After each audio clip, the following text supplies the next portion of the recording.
so long. The frickin' delay is a lot. Yeah, Hi, everybody. The sizzling from the firing is so long. How's it going, everybody? Welcome to episode 39. They said it couldn't be done. I'm going to say that every episode. Well, were people who said it couldn't be done. That is actually true. And here we still are. And here we still are. 39 episodes. We'll do something special for 50 maybe. Okay. Yeah.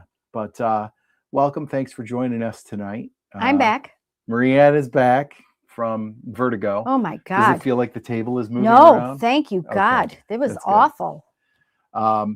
If I am a little distracted, it's because over the camera there, I'm watching the Sabres game because they are in the playoffs. Yeah. It's currently tied 1-1. They just scored. Yep.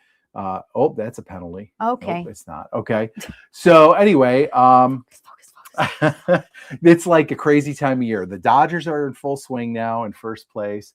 The playoffs are going, hockey playoffs, and the Flyers and the Sabres are both in. So this is good. Flyers are beating the Pittsburgh Penguins like a rented mule. It just gives me a lot of time to listen to books. Marianne's doing a lot of book listening because there's a game to watch every night. So I just pop in my earbud and listen to a book. It's all good. I'm up to number 22 of the year. Right. But thank you all for joining us. I know there's a lot going on with the NFL draft and the hockey playoffs, and there's other streams going on. And you're choosing to spend your evening with us. If you're here with us, we appreciate you guys. And if you're watching on a replay, you should have been here live. Yeah. But next time, do better. But thanks for watching anyway. We're going to talk about some fun things tonight. We're going to talk about one that I cannot wait to talk about. I've been dying to talk about this for weeks. I know. We've got a problem here. Well, what do you want? Do you want? Well, what I had wanted, you said no to. So you pick. Well, what did I say no to? Well, because yeah, we got picked this up today at our local. The Stewards Release 2026. We're not going to open it and try it. Well, we can open it and try it, but you can't say anything about it. No, it's fine. I'll wait. He wants to review it for the channel. We're going to review it. That'll be out Monday. So we'll probably sit down Saturday and do a review. What are you looking at? It's the Hard Truth. Oh, yeah, I'll have that. So we're going to have some Hard Truth Double Oaked. Mm-hmm. Our buddy Chris got this for us. Chris Kruger.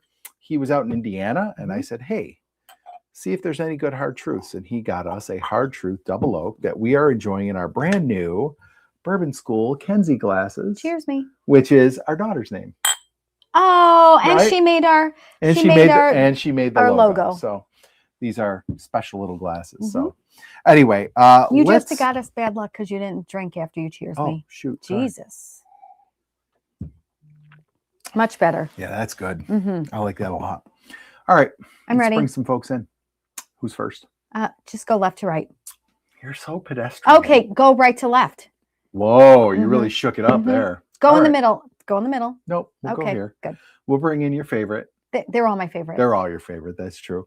From the Bourbon Drop, our friend Myron. What's up, Myron? Myron, I agree with you. What's going on? That's right. What's going on, people? I know you were outnumbered last time this show was live. I left you stranded, buddy. I'm sorry.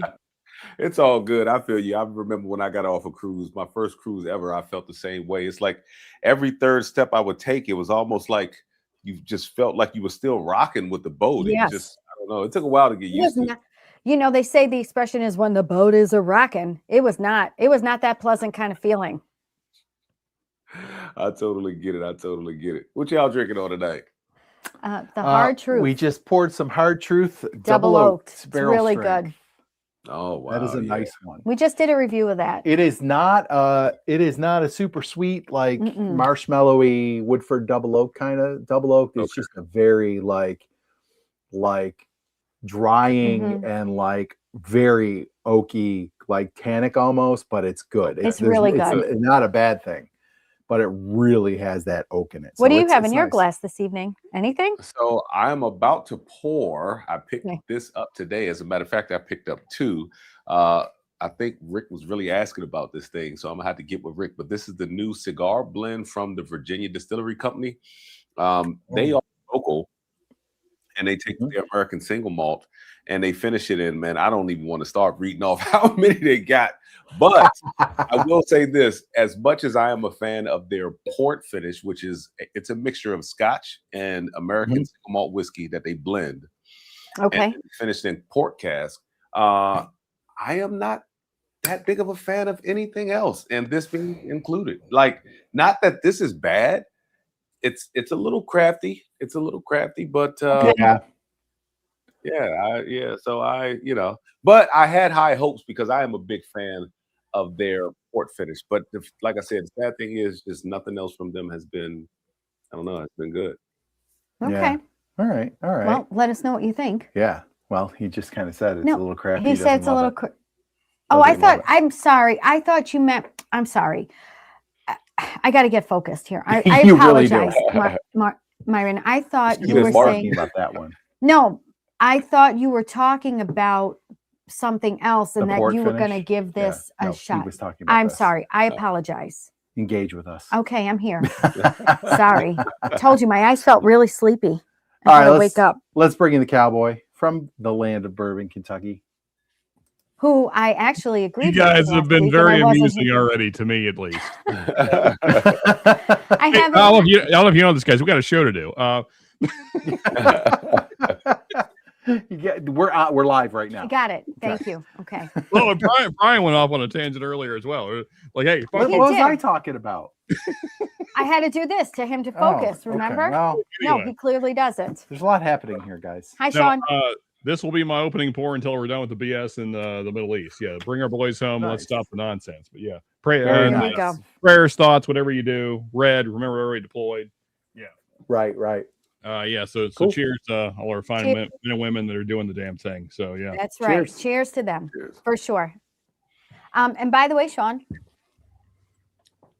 I put it in writing, but it needs to be said on air. Last show, I agreed with you. I heard, yeah. It's important. It's important stuff. It really is. Okay, you ready? I am. Let's bring him in. Okay. You know him, you love him. From Minnesota. We're going to meet him this summer. We're going to meet him this summer. The one and only redheaded stallion. Here he is. From the Bourbon Note, it's Ben. What up, Ben? What's happening, folks? This is a different version. This is different than before. Yeah, it is. Yeah, I lost a bunch of my audio for some reason, a bunch of my audio clips, so I had to re-clip them. And you know what? I'm just going to throw this out here because I don't know if I'll get around to doing this, but I was lying in wait. I had a clip from Myron from one of his episodes that he did when he goes, "I don't turn down nothing but my collar." And I was waiting for I had that in the soundboard, and I've been waiting for a chance to use it, and now it's gone, and I can't find the original file for some reason. I think I accidentally deleted a folder, and now I would have to go back and find what episode of your show that was on. Maybe Myron will just give you the clip. I think it might have been. I think it might have been like a Stag Junior or something like that. But I had that thing. I was just waiting for I was waiting for the perfect opportunity to throw down. It was such a good clip. But yeah, so now I've got a few. I've got different stallion music. Cool. Yeah. Right. What is Do you still have That's What She Said? BBE? BBE is Buffalo Bourbon Enthusiasts. Okay, right. And yes. they are apparently right now. They do a lot of. So Brian does a lot of like. Live premiere, so it's probably their live premiere, and he did tell me that they were going to be reviewing it and that it was very good. He very much enjoyed it. So he said, because I was like, well, I hope you like it, whatever. And he said after they tried it, he was like, hey, no regrets here. It's very good. So I was happy with that. So, because he's a pretty, here it is here. It's not coming out yet. He's pretty hard on bourbons. Like he's a pretty picky guy. Yeah. And so it was nice that they enjoyed it. So, and like I said, he was like, no regrets on the price or anything. So that was good. I didn't know. I didn't know. Yeah. He texted. Awesome. Brian, just quick side note. I'm just noticing we have no wrenches in chat other than Myron. Okay. So no one could even drop the link to the pick that's available still if they wanted to. I don't know who we trust the most. Peter White's always reliable, I would say. I don't know if he's much for dropping links or whatever, but okay, I can go in and find it to the barrel shop. Corbin Cash pick. Yeah, And while you're doing that, I'm going to drop. So actually, Chris, the review is tomorrow. It's his Friday night. He does Friday night sips. So I'm going to drop a link to that video. You guys can check it out tomorrow. It's going to be a premiere. So it looks like it's going to premiere. It doesn't say what time. April 24th. Does it say what time anywhere you see, Marianne? I can't see those words that far away. That's true. You Sorry. are blind. But anyway, tomorrow night they're gonna do their Corbin Cash Rye Whiskey 6 barrel pick, and the tagline on the thumbnail is the juice worth the squeeze? So we'll find out what they think of it tomorrow. But he did say he did enjoy it, so that was good. That was good. I think you guys would always say the juice is worth the squeeze. Oh, would you? No, all of you guys would. Oh, well, it depends on what juice we're talking about, really, I think. Not always. Thank you. I know what she's referring to, and not always. Sometimes it's, that's all I'm going to say. Oh, my. Anyway, there's some this juice is always worth the squeeze. Way to save it. There you go. Hey, Take shout notes, out to B-Og. Thank you for your comment there. Appreciate it. Yeah. Bourbon note, great EC. Oh, yeah, I have to watch that. So without like total spoilers, like just a little teaser. Did you like it a little bit?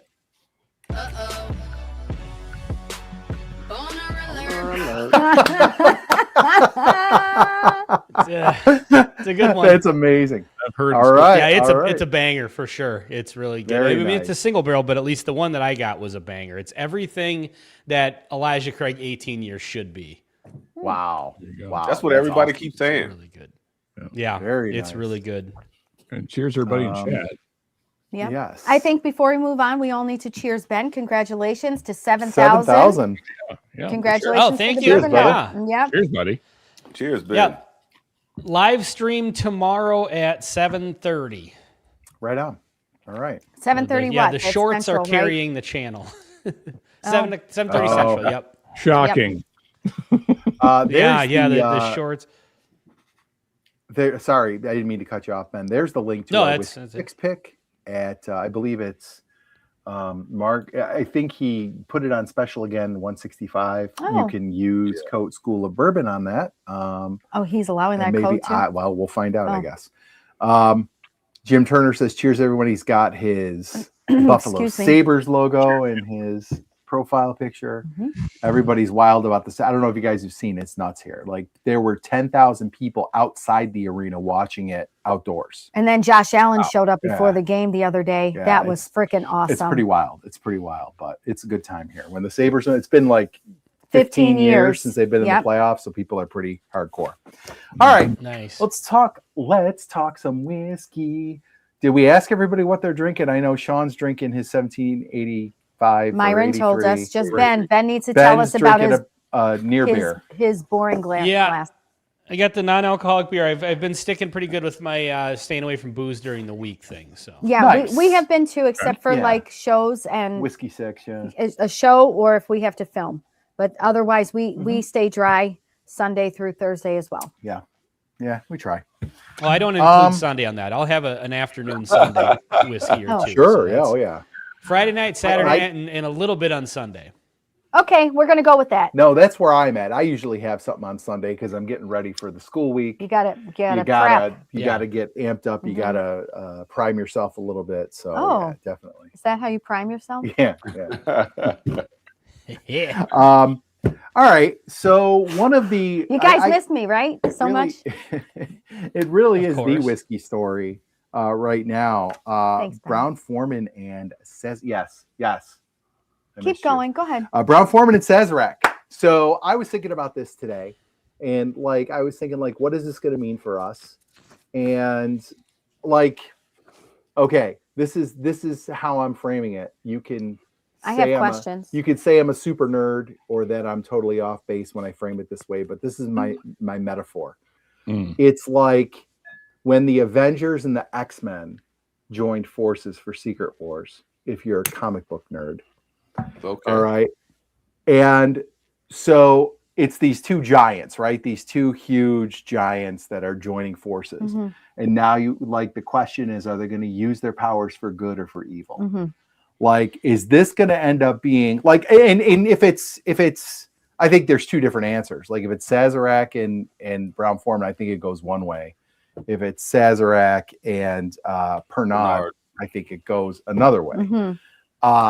Like I think if it's Brown Foreman and Sazerac, I think this totally goes the way of evil, because I think Brown Foreman then becomes like Buffalo Trace, like overhyped, like hard to find in some places, like artificial scarcity on some stuff. A lot of like premium bottles being released. Not that they don't already do that, but I think if it's Pernod, then I think it's like mass distribution all over the world, and it might be better. I don't know, but like Brown Foreman is monsters. I mean, Woodford, Old Forester, Jack Daniels. Like, I don't like the idea of them being in the same house as Buffalo Trace. Nope. What do you guys think? Just real quick on your analogy there. Maybe only me and Brian will get this analogy, but I think it's more like when the Justice League teamed up with the Sinister Six. Okay. Because one is decidedly a bad guy. Is that what we're saying? Yeah, that is correct. Yeah. Why don't we put this in terms of like Dirty Dancing or When Harry Met Sally? Because those analogies would suck. Yeah. But like Sean, where like do you have a preference? Do you think it goes better one way or another? Yes. I do. I mean, much like you said, I really do not want Brown Foreman or any part of that company, especially JD though, owned by Sazerac. They will ruin any of the heritage releases. They will ruin those bottles right there. They will be allocated and impossible to find like everything else. I do not want them having any part in Brown Foreman. Yeah, and that's what I'm worried about. Like they were like, I mean, the JD Toasted is a great bottle, and it's relatively easy to find. Like it goes quick when you do find it because people are still excited about it. But my local's got some sitting on the shelf and in a couple cases in the back. Like they've got it, and I feel like that would be a bottle that if Sazerac had any influence and tip in the scales, that would be one that you like, oh, you can't get that, or like you have to buy 20 cases of Fireball to get a case of Jack Toasted. Like, you know, and I think that would just be unfortunate because that's such a great bottle. And I would hate for that one to all of a sudden become like, sorry, you can get it a couple times a year at your raffle. Kathy showing you in the back. Yeah, right, exactly. Let Ben and Myron go, and then I have an opinion too. Okay. Ben, you got something? What's the second one? The not Brown Foreman. What's the other potential one? So it's Pernod Ricard, which is like. So I actually did not know much about them, but they said if Brown Foreman merges with them, they would be the second biggest spirits company after Diageo. And so I was looking at it's a French company. I was looking at what they have kind of in their house, and for us, bourbon-wise, it's Jefferson's and Rabbit Hole. They've got a lot of Irish whiskeys like Middleton and like that whole like group of Irish whiskeys. But they've got everything: rum, gin, vodka, whatever it is. So they do. Yes, and I also feel like they don't have a lot of bourbon in American whiskey, which I think is probably why they're looking at Brown Foreman. Like if Brown Foreman puts the word out that, hey, we'd be taking offers, they seem like a company that would be likely to go after it because they don't have a lot of big American whiskeys under their belt. And this would obviously, it would round out their house a little bit as far as what they carry. But so go ahead, Ben. I ramble on. I needed, because I saw that we were talking about this, but I haven't brushed up on that aspect of it. So Brown Foreman, they're being sold either way to one of those two companies? Potentially. It's so the way the way I read it. Go ahead, Ben. No, go ahead, because the more information I get, the more I'll understand it, because I'm a little behind on this one. And sold, it depends on which thing we're talking about. Go ahead, Myron. But the way I read it was more like if they're purchased by Sazerac, then it'll be an acquisition. But if it is purchased, but considered more, if it's purchased, it'll still be kind of purchased, but it'll be more of a merger and a partnership if it's Pernod Ricard, because they'll be able to get into markets that they aren't currently in. So, because at this point right now, I think the only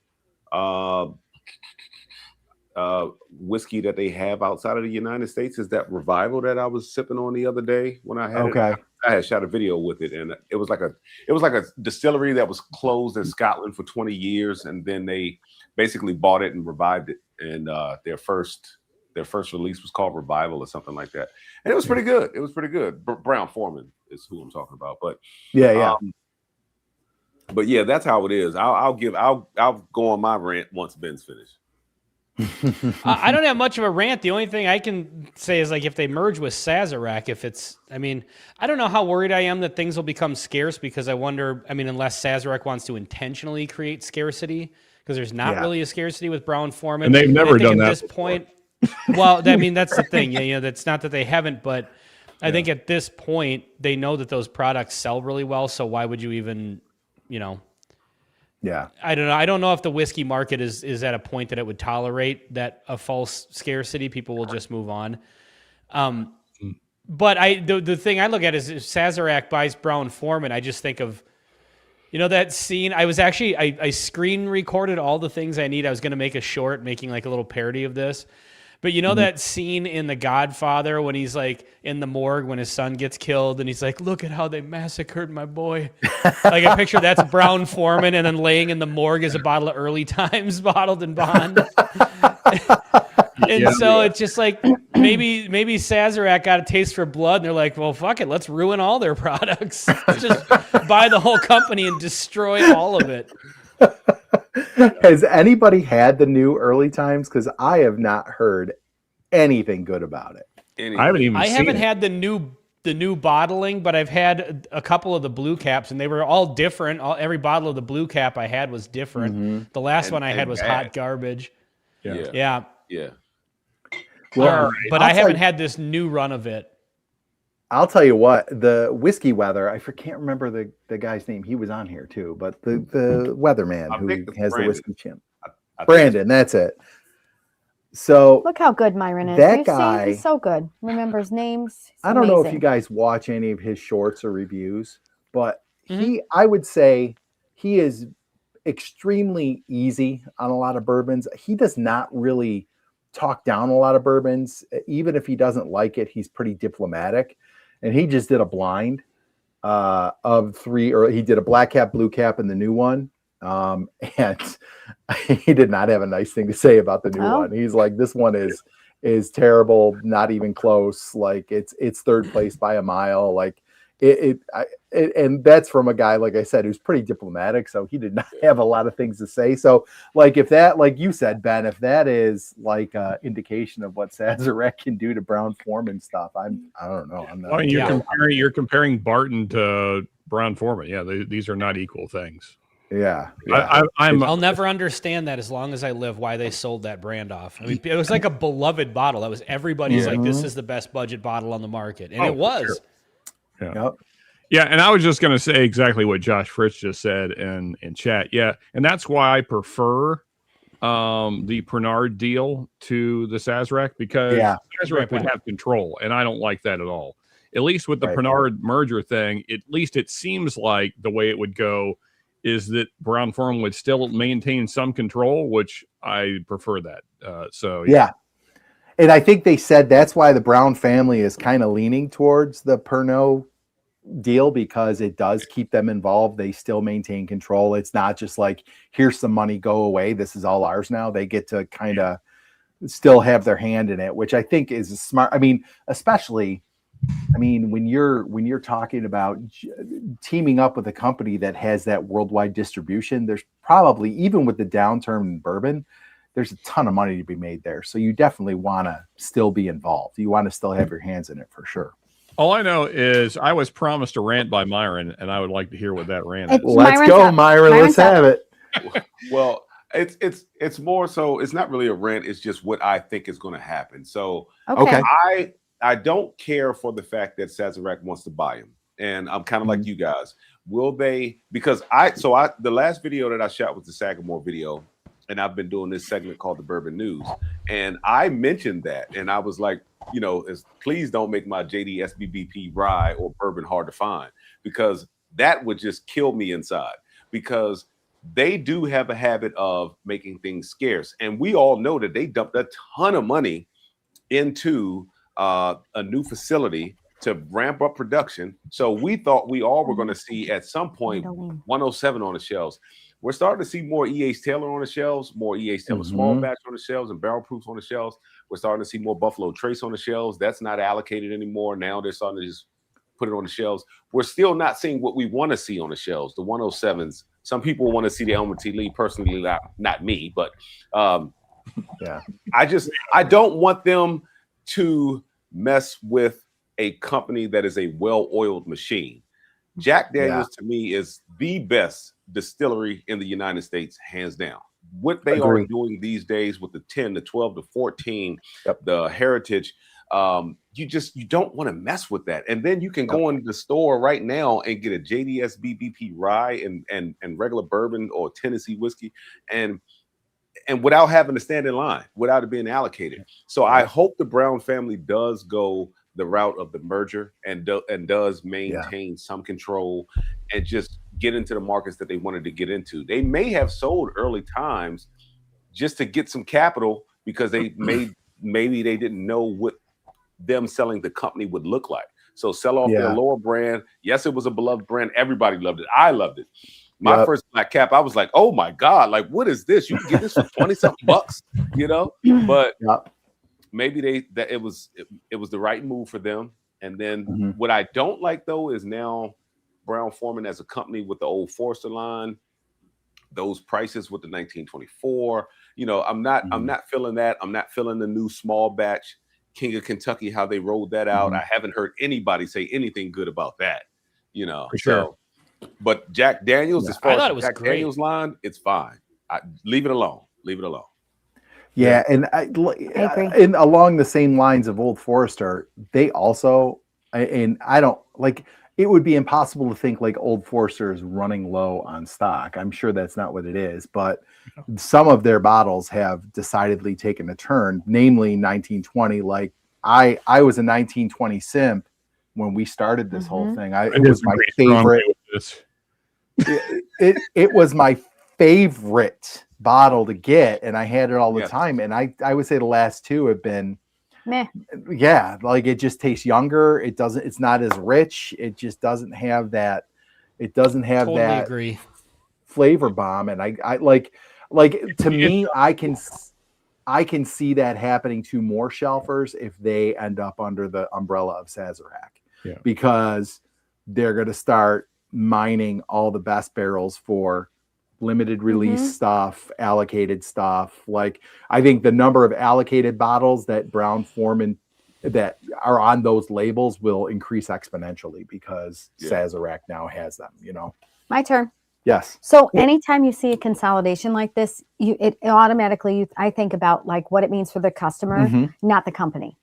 Yeah. Right. Well, yeah. It doesn't always lead to lower prices. Nope. And it gives the company more control over pricing. Yep. And so I like, the expression, if it's not broke, don't fix it. Yeah. Right. And I'm a traditionalist. Brown Foreman's been around since the late 1800s. Yeah. 1870. Yeah. So 1867. So I would prefer they do the acquiring rather than someone. Well, the merger. Yes. Yeah. Because you want them to stay in control with what they have. Yeah. So it could help with distribution and consistency, but I'm just not sure this is a good idea at all. I'm not here for it. The Sazerac one, you mean? Yeah. Yeah. I just don't. I don't think it. I think it's probably good for business, but it's not going to be good for your average bourbon drinker. No, what I wonder, Brian, is when a company like Sazerac puts out this much money, I forget what the price was, but it was a lot. 15 billion. Yeah. That is a shitload of money. So like when they put out that much money for a company, they're gonna want a return on their investment. And how are they going to do that? I mean, prices probably have to go up when you put out $15 billion to buy a company. Yeah. I'll guarantee. Well, and I think you're right. And Josh Fritz said, I'm buying all the JD single barrel proofs and Heritage Toasted because I'll guarantee you that's going to be one of the first things that goes up because everybody talks about. Myron just said, don't touch his shit. Yeah, but but the reason everybody loves those is because they deliver such a value. Like you're getting excellent whiskey at a high proof. And it's still $65 for the shelfer. And if you find a pick, maybe it's 70 or 75. And I could see Sazerac coming in and being like, well, we'll fix that. And that's now a $90 or $100 bottle. Well, you know, when you were talking about Sazerac, Brian, you mentioned how, you know, so they start putting younger whiskey, and they definitely did that with 1920. I mean, I don't think there's any dispute on that now. I think they basically did the same thing with 1910, to be honest. Both those bottles, I think there's just younger whiskey in them now. But, you know, I mean, but I have that same feeling with Sazerac kind of across the board. I think that Blanton's is younger than it used to be. I think small batches are younger than it used to be. Single barrels, I mean, across the board, most of their what used to be shelfer stuff, just at least in my opinion, seems to be younger whiskey now. Now maybe we'll see that start changing as there's more barrels sitting around, but I mean, so they also have a propensity to do that. So yeah, I don't want that happening to JD or more of the core Old Forester line. So yeah. Yeah, like if you started degrading those gold labels in favor of like Jack 18, Jack 20, like that would be such a mistake. It would be such a mistake. Yeah. Well, let everybody know not only can they go to the barrel shop to get our pick, but Matt has a sale on the JDSBBP pick right now for $50. Ooh, he does. Yes, $50. That is crazy. Holy cow! I know. I might have to put it in order. I know. Awesome. I was like, yeah. And Matt does those flash sales every once in a while, and like right now, I mean, probably nobody is like stocking up on these or keeping a lot of these on the shelf, but right now he's got the standard makers, the Makers 101, and the Makers 46, and they're all $25 a piece. I mean, like that's pretty nice. Yeah. I can't get it for $25 anywhere here. Yeah. So he does a nice job. What's up, Wilderness and Whiskey? Good to see you. I was going to say there was another one that I wanted. Oh, here. I said that Brandon was diplomatic, and Josh Fritz said, well, being diplomatic is how you get in or stay in the club. And I don't disagree with that. That's true. I don't disagree. That guy has a huge channel in a very small time, and I think he's very amenable, let's say. That's all. It could be also why my channel didn't grow as much. and I will also say, I don't know what you mean, Sean. You're always agreeable. You're not prickly at all. I am known for being agreeable. That's true. Yeah. And diplomatic. I mean, I don't want to shit talk him because he was a media personality. He was a weatherman. He's got some media savvy. He's got good production, but I also think he's very agreeable. That's all. Listen. Safe. Listen, I never begrudge anybody. No, never. Right? So if that's what people like to see and he's doing something that people enjoy tuning into, that's good for him. And he is definitely, the one thing I will say about Sabres just scored 2-1. The one thing I will say about him is he is extremely knowledgeable. Like he definitely knows his stuff. Great. So we also need to be honest about the fact that the vanilla whites out there really love agreeable people. So that's true. That's true. He's just a nice, articulate young man. Oh my God. Pointing it out. I like his channel. Yeah. Oh yeah. I do too. And he was great. He came on here, no problem. He was a great guy. So we should investigate. Had to join you, Sean. Some guests again. There you go. Yeah. Investigate the crime scene. Guests again. No, I know we haven't had a guest. We haven't had a guest in a long time. We've been carrying this show ourselves, but it might be nice to have a guest on. I don't think we need no stinking guests. Okay, cheers, fine, John. Fine. It's been decided. So I guess. And I still get to make an agenda. I'm going to do that this summer. I am making a Whiskey 6 agenda. And and you all are going to do whatever I pick for the whole entire show. We're going to talk about the Barbie movie. And everybody's showing up. every person will be there for the show, and you are going to discuss everything that I bring to the table. Barbie movie and New Kids on the Block. How dare that'll you? Be our... Are you? Am I that shallow? Like really? No, that's what we'll talk about. I'm gonna have to install stronger rafters above me so I can hang myself during the show. I'm a little insulted. Yeah. This drop ceiling's not going to hold. Honestly, I'm certain you'll come up with fun topics. I will. Yeah. I will.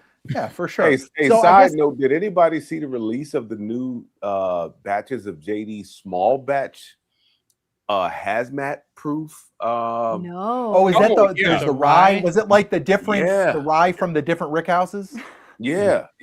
I did see an article about that. Yeah. I'm laughing because I'm the only one. I went like, no. And all the rest of you were like, yeah. Oh, it's a rick house. And I saw this in the thing. Wow. So they're only selling them in 375s, and they are, I think, $40, something like that. But you can only get them at the gift shop. I think they're 40 or 50, $49.99 or $39. I can't remember, but all of them are hazmat. Mm-hmm. And they knew what they were doing. Mm-hmm. Did you also see the Wild Turkey gold foil? It's going to be like 16 I heard that was coming back out, but what's the price on it? You know what? I have not seen the price. I've only seen like people post pictures of the lineup, but I haven't read anything about them, so I don't know. Well, I mean, if you just like look at what Russell's 15 is and like what the new whatever the special beacons are, beacon, they're going to be like $400 or $500 easily, if not more. Holy shit! And that's why Wild Turkey 101 isn't good anymore, Sean. Dear Lord. Yeah, Campari sucks. Here comes the handle. Not Wild Turkey. Guess I got to pour some. Challenge accepted. Glug, glug, glug, glug. One of these days, I'm waiting for Sean to just actually pull that out of a holster. You know, just instead of reaching all the way to the ground, just a handle. You have to, Ben, you have to get that sound bite that goes like from the Wild West movies. It's probably won't. I'll join you for some, Sean, but I don't think anything that's newer than this. Paper label. Yeah. This probably will not follow up Jack Daniel's Barrel Proof Rye very well, but cheers anyway. No. I was going to say that you start out with the Barrel Proof Rye, so that's going to be definitely a step off. Yeah, not much does. It's like mouthwash now, ain't it, Sean? I'd say it's just kind of boring and simple, because it's only 101 compared to coming off. What is this? 103.37. So. Jesus Christ, Brian. My God. You were like, what is this? I was like, it's 101 proof. It's Wild Turkey 101. Yeah. It's kind of their thing. It's kind of all right, time to move on. I guess overall, we would prefer to see this go the French route rather than Sazerac route. Yeah, we would rather an acquisition. This will be the first and only time I ever agree to that statement, but yes. Yeah. Yeah, we'll see. Hopefully the French don't surrender right at the 10th hour and give it over to Sazerac. Oh my God! Now he's being a history nerd. Lord, guys, I live with this every day. I don't know how an alcohol company can give up, but they'll find a way. Watch this. Yeah. No, don't. There it goes. Our last video, we were like reading off lists and we were throwing the papers. It was driving me crazy. Marie-Anne was sitting on the other side of the camera. She was just going crazy. She was like, no, stop. And then, so Lauren didn't do it all video, right? She was just watching me do it and annoy Marie-Anne. And then at the very end of the video, Lauren had one piece of paper left and she like threw it. And Marie-Anne was like, Judas. It was awesome. I saw that video. It was a good one. Can we talk about throwing paper is now equivalent to crucifixion? But anyway. Wait a minute, you don't know my OCD. Yeah. You do not know my OCD, Sean. All right, guys. Yeah. All right, Brian. I've been dying to talk about this for weeks. Salivating at this one. I think so let me explain why this is so fascinating to me. My son and I have watched the X-Files probably 5 or 6 times, like the entire series. Mm-hmm. I still would rather watch X-Files reruns than 90% of what's on TV today. That's so fair. Like I love the show, and like this story to me. Wait, you were saying about you and Braden are we're watching it. We're going through it again. My son's never watched it, so we're watching it with my son right now. And like this story to me is like ripped right out of the X-Files. There's literally a few episodes like in the middle season, one of the middle seasons, like 5 or 6, where these scientists who worked on alien human hybrids are being hunted down and killed by an alien bounty hunter. Now, I'm not suggesting that's what's at work. No. But I find this story so incredibly fascinating. And even if it's just, wow, these are 10 or 11 coincidences that it's too crazy. Well, and there's always that thing with the internet where people like make connections and group stuff together, even though they might not be grouped. I mean, and I'm not here to say like this is some kind of wild conspiracy, and like that could totally be happening, is where we're just kind of connecting these things in our brains, and it's just taking on this kind of life of its own. But man, is this a fascinating It's a great story to talk about. So, this is like perfect for the show. And Sean is, I would imagine, Sean, you've got to be at least really interested in this one, right, bud? Oh, yeah. No, I sent quite a bit of stuff on this. Okay. Yeah. Primarily like, on Tuesday or Wednesday, I guess. But yes. Like, so basically the story is that since 2022, we have had 11 scientists that are all linked in some way to NASA, space, aerospace engineering, some defense linked things. Like all of them, like the thing that kind of struck me is when you look at what they were into, propulsion systems, weapons technology, the suit, like energy technologies. Like when you look at all those things, a lot of one of the common threads between all these things that all these scientists have been into are these are all kind of technologies that at some point people have said, well, this could possibly be technology that we've mined from extraterrestrials or from aliens. And like, so like that is a weird thing. And like combined with the whole like disclosure thing, that's like people are still have been talking more and more about disclosure is coming. Like, are these people who are like, I'm gonna put it out there, like, so my mind automatically goes to like the UFO extraterrestrial, that side of it, and like, is it connected to something like that? So let's get like some initial impressions, and then I want to talk about the other article I sent about this woman, one of these scientists, this woman, and these texts and these messages that she sent right before she died. I have a lot to say about that. Yeah, I think, personally, Brian, I think that's the most interesting. That's come out fairly recently. I think it's the most interesting stuff we have. Are you done sharing your screen? Okay. So like, let's first go through, like, let's decide like what do we think we're looking at here, because the possibilities are like, are these scientists being targeted by some foreign power, some foreign country that, because of the technology that they're helping develop, they want them out of the way? And is that a possibility? Is it also, could it be our own government doing this, covering up secret programs and secret technologies that they don't want being released? Or is it possible that this is just our brains doing pattern recognition and being like, oh, all these things seem to collide, so they must be connected? Like, where do you land on this? Myron, you got a thought on that first off? So this is what I'll say, and I knew you were going to come to me because I happen to be answering questions first from another situation I was going on. But no, so I'm pretty sure Sean is familiar with Bob Lazar. A lot of people are familiar with Bob Lazar. Yes. I think that some of the deaths are probably nefarious. I'll give you that. However, I'll say a lot of them, like the guy who just got shot. And I don't know if he got shot by some random dude or his neighbor or somebody. But if a lot of these murders happened and nobody was in prison, then I'd be like, that's suspicious. But it seems like a lot of these murders are happening and they know what happened and they know pretty much who's at fault. So like the guy, Bob Lazar, I was just watching a video of him the other day. He was showing a triangular piece of metal that looks like a, it looks like a triangle. it's copper in color. It's got lines on it. He was talking about how he reverse engineered. He worked at Area 51. He reverse engineered UFOs for the longest time.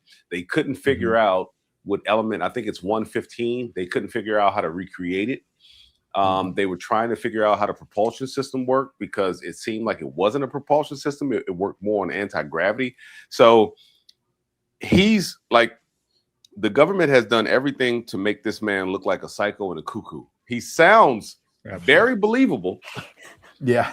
I would think that would be both of those things. Yeah.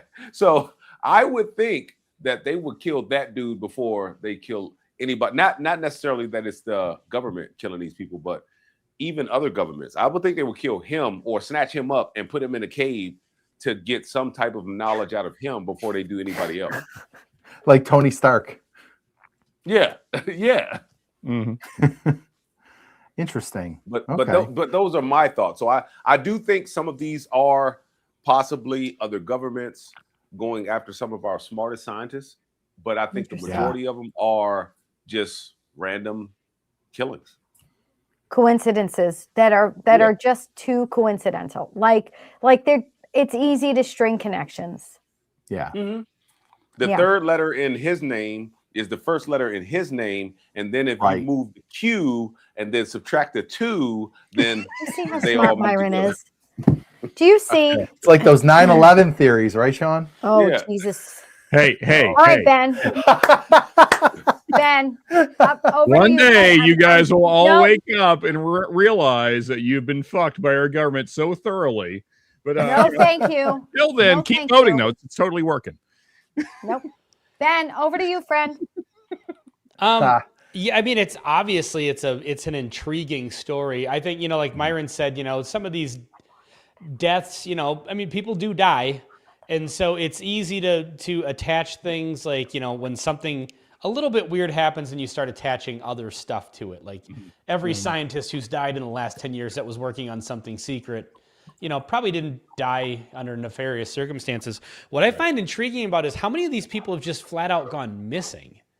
That's the weird part because people die way more often than they go missing. Missing and number of suicides is fairly common.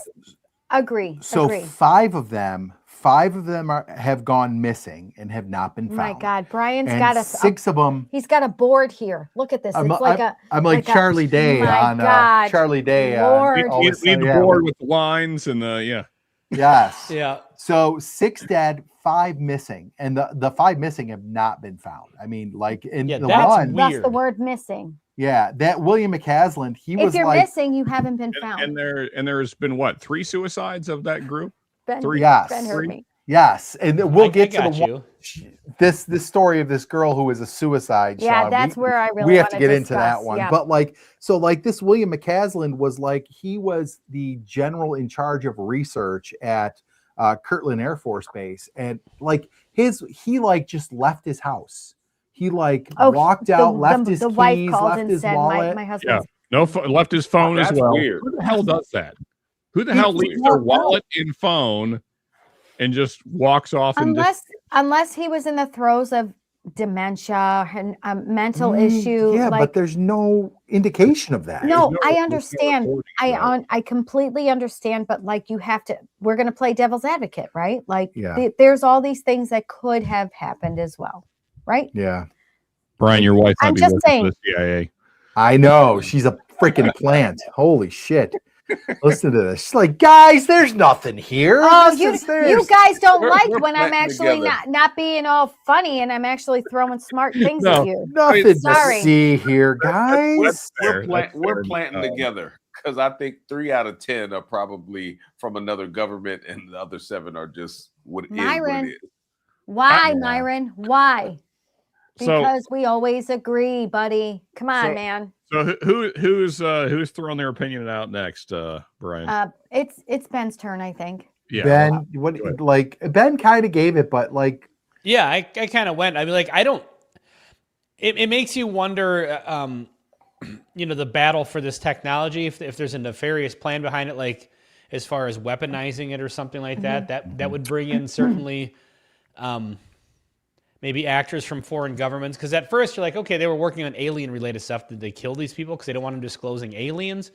Right. You know, I would say if they're looking at propulsion technology that can do these things that these, you know, alleged sightings can do, where they're talking about how these things move in ways that they can't explain. Well, you strap a weapon to one of those and you can get it across the world and awfully quick, you know, and so maybe there's a military aspect to it and a weapons aspect to it that, you know, kind of adds another kind of layer of secrecy and maybe shenanigans to it, I guess. For sure. All right. Well, what I shenanigans, have to say, final answer. Shenanigans.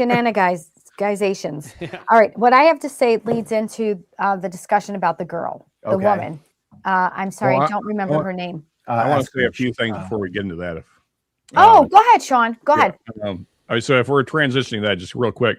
So I do want to say, like, as far as the alien aspect, I think it at least the way it seems to be being used in the modern day is it's been very much a look over here.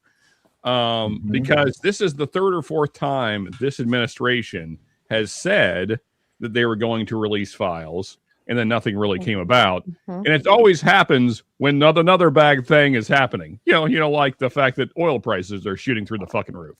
Right. So it's like, hey, I know you're really upset with us right now because we kind of fucked up over in the Middle East, but we're going to tell you about aliens.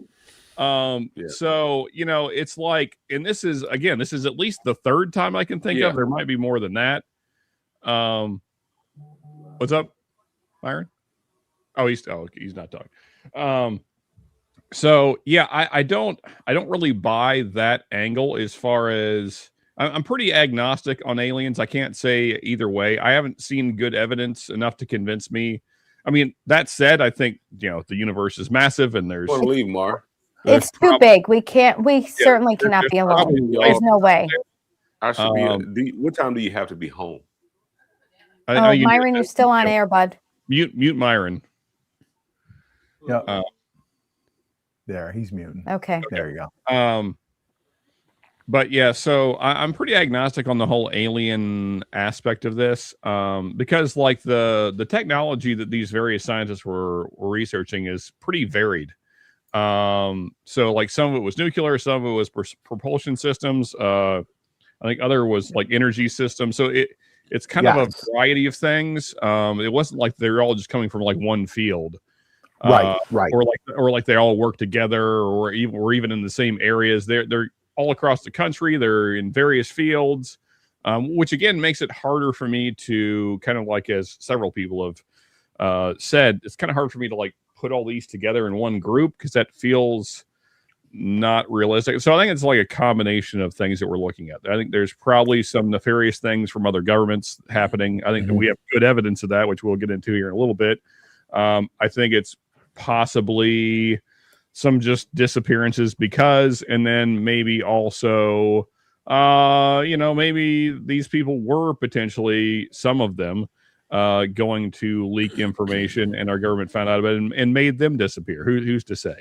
So whether it be other governments, our government, or just, happenstance, that's kind of where I land on this. Yeah. Okay. I witnessed the John Phoenix Craig is saying licenses. Sean just hasn't had an anal probe yet. Well, we don't know that. and Sean doesn't know that, to be frank, either. Like, That's he true. just doesn't know. You're talking about by aliens. Okay, never mind. Not what you did to him last week, Ben. Oh, wow. Oh my. Damn. Hey-o. Marianne is back. Yes, high five. I do love a redhead. He's a little scruffy for me, but oh, Ben's the cutest. Oh, come on, you guys are all so a little cute. too much hair in the Adam's apple shot. Yeah, the Adam's apple and the penis is also a big draw. Yeah. Yikes. Okay. Good God. My turn. All right. Okay. So I said my turn, and Sean went like this. Pause, Marianne. So joking about Ben performing anal on me was fine, but me saying penis was too far. Too far. It's just like when Brian, there's this one expression Brian says that absolutely I think is so vulgar. It crosses my threshold of vulgarity. And it's not even bad. It's not. Like I can don't say shit, damn. Yeah. But if I say, no, don't say it right if now. I say I got to go rock a piss, so vulgar. she just gets so. It's so vulgar. God. You know what, Brian? I'll be honest with you.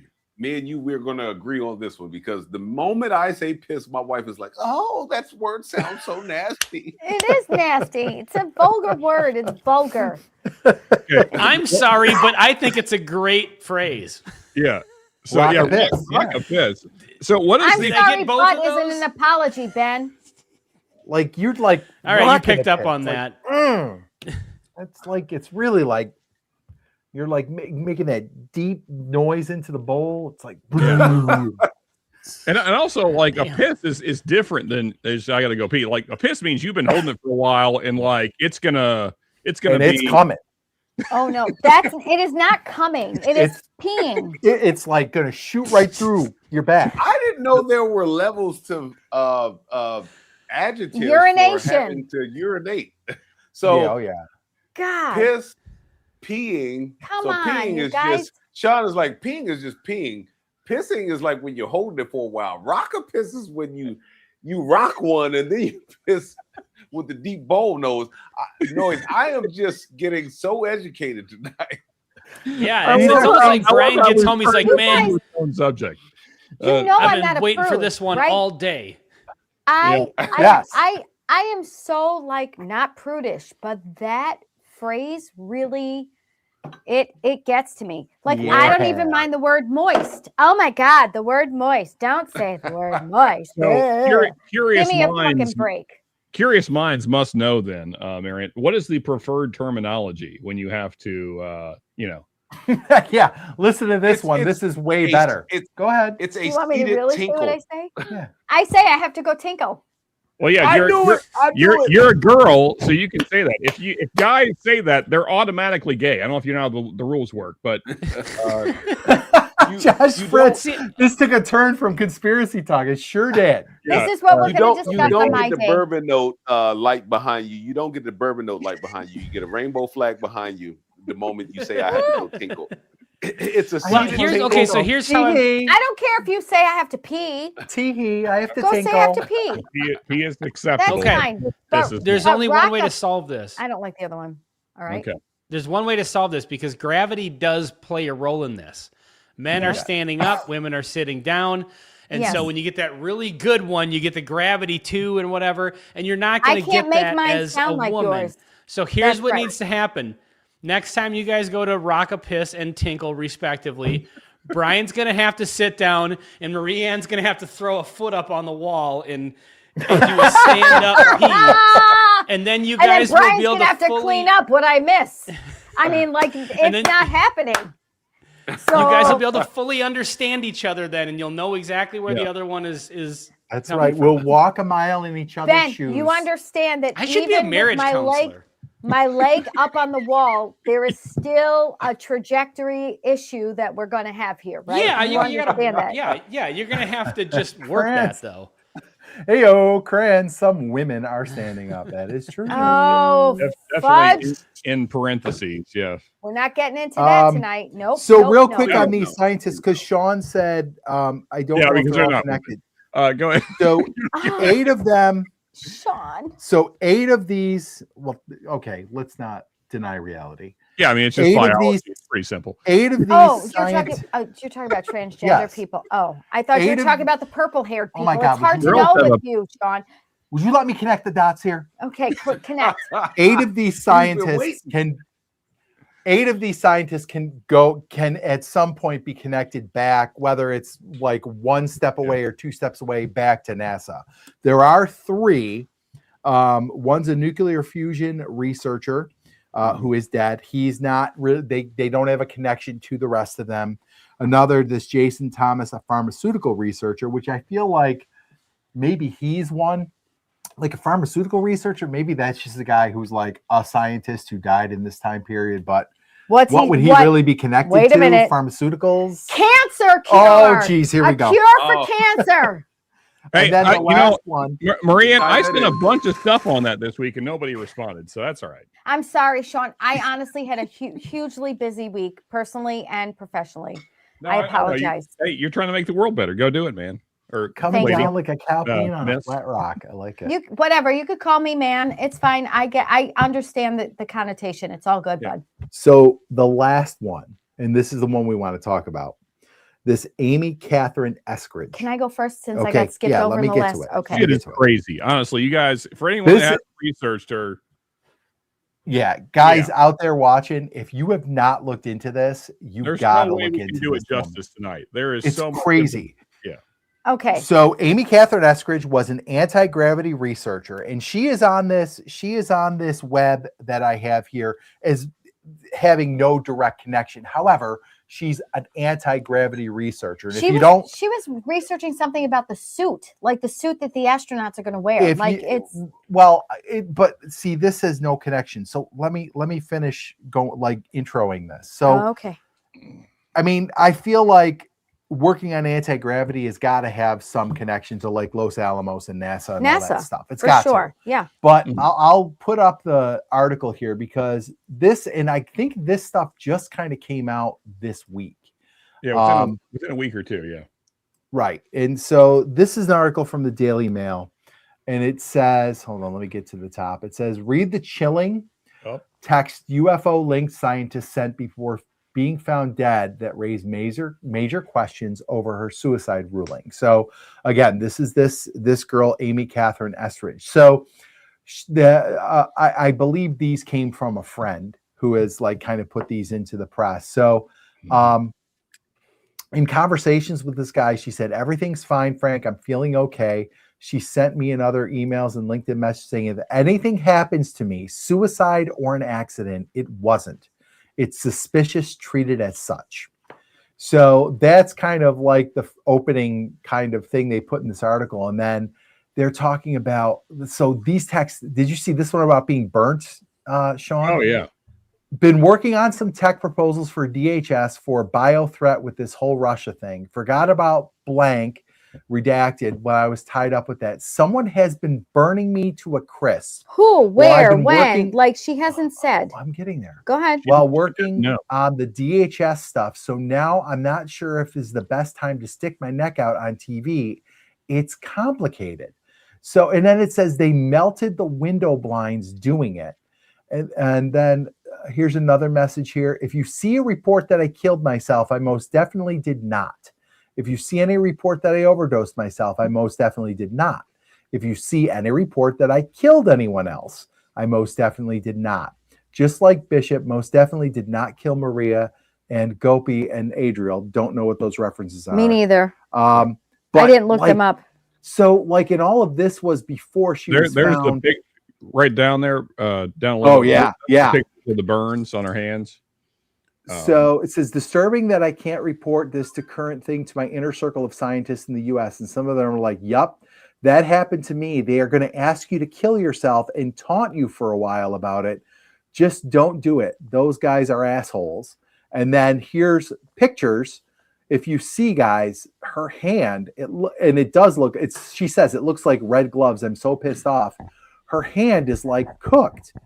And it said, burns line up perfectly with the edge of the table I was typing at. Getting hit repeatedly with military-grade sci-fi weapons is pretty tiresome after a while. And so she said, and allegedly these burned her blinds and melted her blinds as well. Shit. So she was claiming to have been being struck by some kind of heat gun or heat ray. They melted the window blinds, left an impression of her head on the window. Like, it's crazy. But the craziest part for me, and there was additional, I don't know if they're in the article or not, but there's a bunch of additional examples of her saying that she's getting messages that are telling her to kill herself, just overdose, just take some pills and overdose. It'll be easy. Like, crazy stuff. Right. And in all of that, she is saying, I did not kill myself. If they say I killed myself, I didn't. Okay. And so like this one kind of added another layer of like, holy shit, this is wild. And someone kept like texting her like late at night, asking her to like go to the bar in the back of her property. Like, what? Freaking. Yep. And then also like when she went to see her dentist, they asked her if she was from Israel or if she was like an Israeli migrant. She's like, no. She's like, oh, why'd you ask that? She's like, oh, because like your dental records are under an Israeli company. Yes. I heard that too. Like, it's crazy. What? Like, why? So apparently some Israeli company had like gotten her dental records for whatever reason. And then also like there's like talk like she talks about how like she felt like she was being followed by both Mossad and Russian spies. There's, like I said, there's so much to cover here that I don't know if we could even do it justice, but there's a lot of crazy shit. Well, let me make my links. I'll say that Bishop is Tupac Shakur and Maria is from West Side Story. Link those two. I get the Bishop reference. Yeah. Juice. That's a great movie. Yeah, man. Not as familiar with West Side Story. Bishop from Aliens. All right. That's where I have one thing I want to say. And here's the thing that concerns me most of all. Okay. Okay. In the link that Brian sent to the article, which was on the Daily Mail, correct? Yes. Okay. There were some live videos that you could watch, right? Of her talking to the camera, discussing what was going on with her. I watched those, right? Mm-hmm. The first one that she posted, with all due respect, and you know, well, I don't know if you know, but you guys, I'm typically one that's like, holy shit, true crime, I'm all in. I'm believing anything that I hear, right? Like Sean is the one that has to bring me down to reality and tell me, Marianne, you're being duped. This is not right. Let's pay attention to what the conspiracy is. And I honestly, when Sean said, you got to go back to the guys because I can't concentrate right now. When Sean says, let's look at the other side, I always look at the other side because I believe that Sean is very intelligent and I believe that he knows a lot of things. And when he says something, I'm going to investigate the other side so I can determine my own opinion. And with this one in particular, I have to see them so I could see. They're right here. Okay. This first video, I was not able to zoom in. I was trying to look at her pupils to see if she was high. What? I was just saying, take the comment down so we can see Ben. Oh, okay. Thank you. I was trying to see if she was high on something or if she was under the influence. I couldn't tell, but it did sound like she was slurring a little. And she's not making direct eye contact with the camera. All right. I want to hear. She's repeating herself a little bit. So like for those things, it was a little disconcerting to me. Okay. I want to hear. I didn't watch this. So let's There's no way out of this. Listen. There's no way out of this up situation. My ex-boyfriend and I realized that people had been breaking into our apartment. And so like I'm in the about this part. Go to work and I'm like, why don't you take out the trash and scope out the parking lot and make sure it's okay before I go to work. So he goes out there and he's like, there's this weird Lexus and it has tinted windows that are not street legal. He comes back in and we're standing in our bedroom window looking at the Lexus and talking about it. And I say out loud, maybe we should walk over there later and take a picture of the license plate. Within 2 minutes, an Eastern European looking mother with a black beanie, dressed all in black, in his 50s or 60s, walked out of the apartment directly across from ours, holding a license plate. And okay, you can hear. She's got a bit of cotton mouth. She's not making direct contact with the camera. She is slurring, 100%. She does sound a little drunk. Thank you. Okay, so like I don't know. So my question: this might be under duress, right? She might be under crazy stress and is drinking to help herself out of the situation. I understand all of that. implicitly, but it's hard to discern or decipher what's true or false when somebody's under the influence. Then the last thing she says, I disagree strongly with that. Okay. I don't think that, I mean, because just like we just pointed out, so if someone is really stressed out and they're drinking to cope with the level of stress they're under, that does not mean that they're lying like that. No, it doesn't. It's just, I mean, we all cope in various ways. So correct. I would, I couldn't use that as evidence against her, I guess is where I'm at. Okay. Fair enough. I just would like to hear her speak coherently without being under the influence. I guess that's the next thing that I would like to hear like, well, obviously we're not going to now but how do we know that she hasn't written everything under the influence? How do we know that? And how do we know that, she's not making decisions without being under the influence? You just don't know. Yeah. That's all I'm going to say. I mean, that's not all I'm going to say, but that's my point to this story. I mean, given the field that she was in for a long time, and she was a very accredited scientist. So, I mean, like she is cited in all kinds of papers. Okay. So I can't imagine if she was like an alcoholic and was just spiraling out of control, these two things don't seem to line up to me. The last thing she said at the end of that video was she has to publish or she has to. Right. There it was says, another word. I have to disclose. Meaning like she has to get it out there so that she can finally start talking. So it's a very interesting situation. I'm glad you agree with me that she did sound a little bit under the influence there. Sure. Yeah. Anyway. So Black Jeep makes a good point as well. It could be stress and lack of sleep that make her come across as impaired. Right. It could be 100%. Well, and the bottom line is also like, you've also got to concede maybe in this case, I mean, I wouldn't say across the board, all these people were mentally ill or something. She could have been spiraling and having some kind of mental episode as well. So you don't know, but it's just, I don't know, man. I think the combination of the work she was doing and also when you look at things she said consistently through her career, like in the last maybe 5 or 6 years before she was very consistent about like, there's a lot of pressure on me. If you stick your neck out, you get your head cut off. Like she said a lot of stuff, even well before these final messages. It's weird. You it's guys, a weird one. We don't have to worry though. I'll tell you why. Why? Trump said in about a week and a half, we're going to have the answers to all these things. And he's good to his word. So no worries there. Yeah.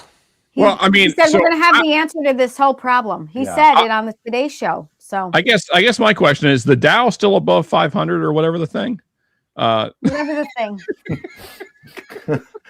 Because I mean, if it is, then we're good. I think. I mean, my God, gas is down 2 cents. I'm still paying a lot for gas. No. Gas is down 2 cents. I hate Trump everything. said we're going to have the answer to this problem in a week and a half, and we have to believe everything that man says because he is better than the Pope. He is better than everybody. He's a doctor. He's a doctor, for heaven's sake. That man knows everything. No, he is not. By the way, Marie Ann, your picture that you sent of you as the heavenly doctor, that's your contact picture on my phone for you. Yes, friend.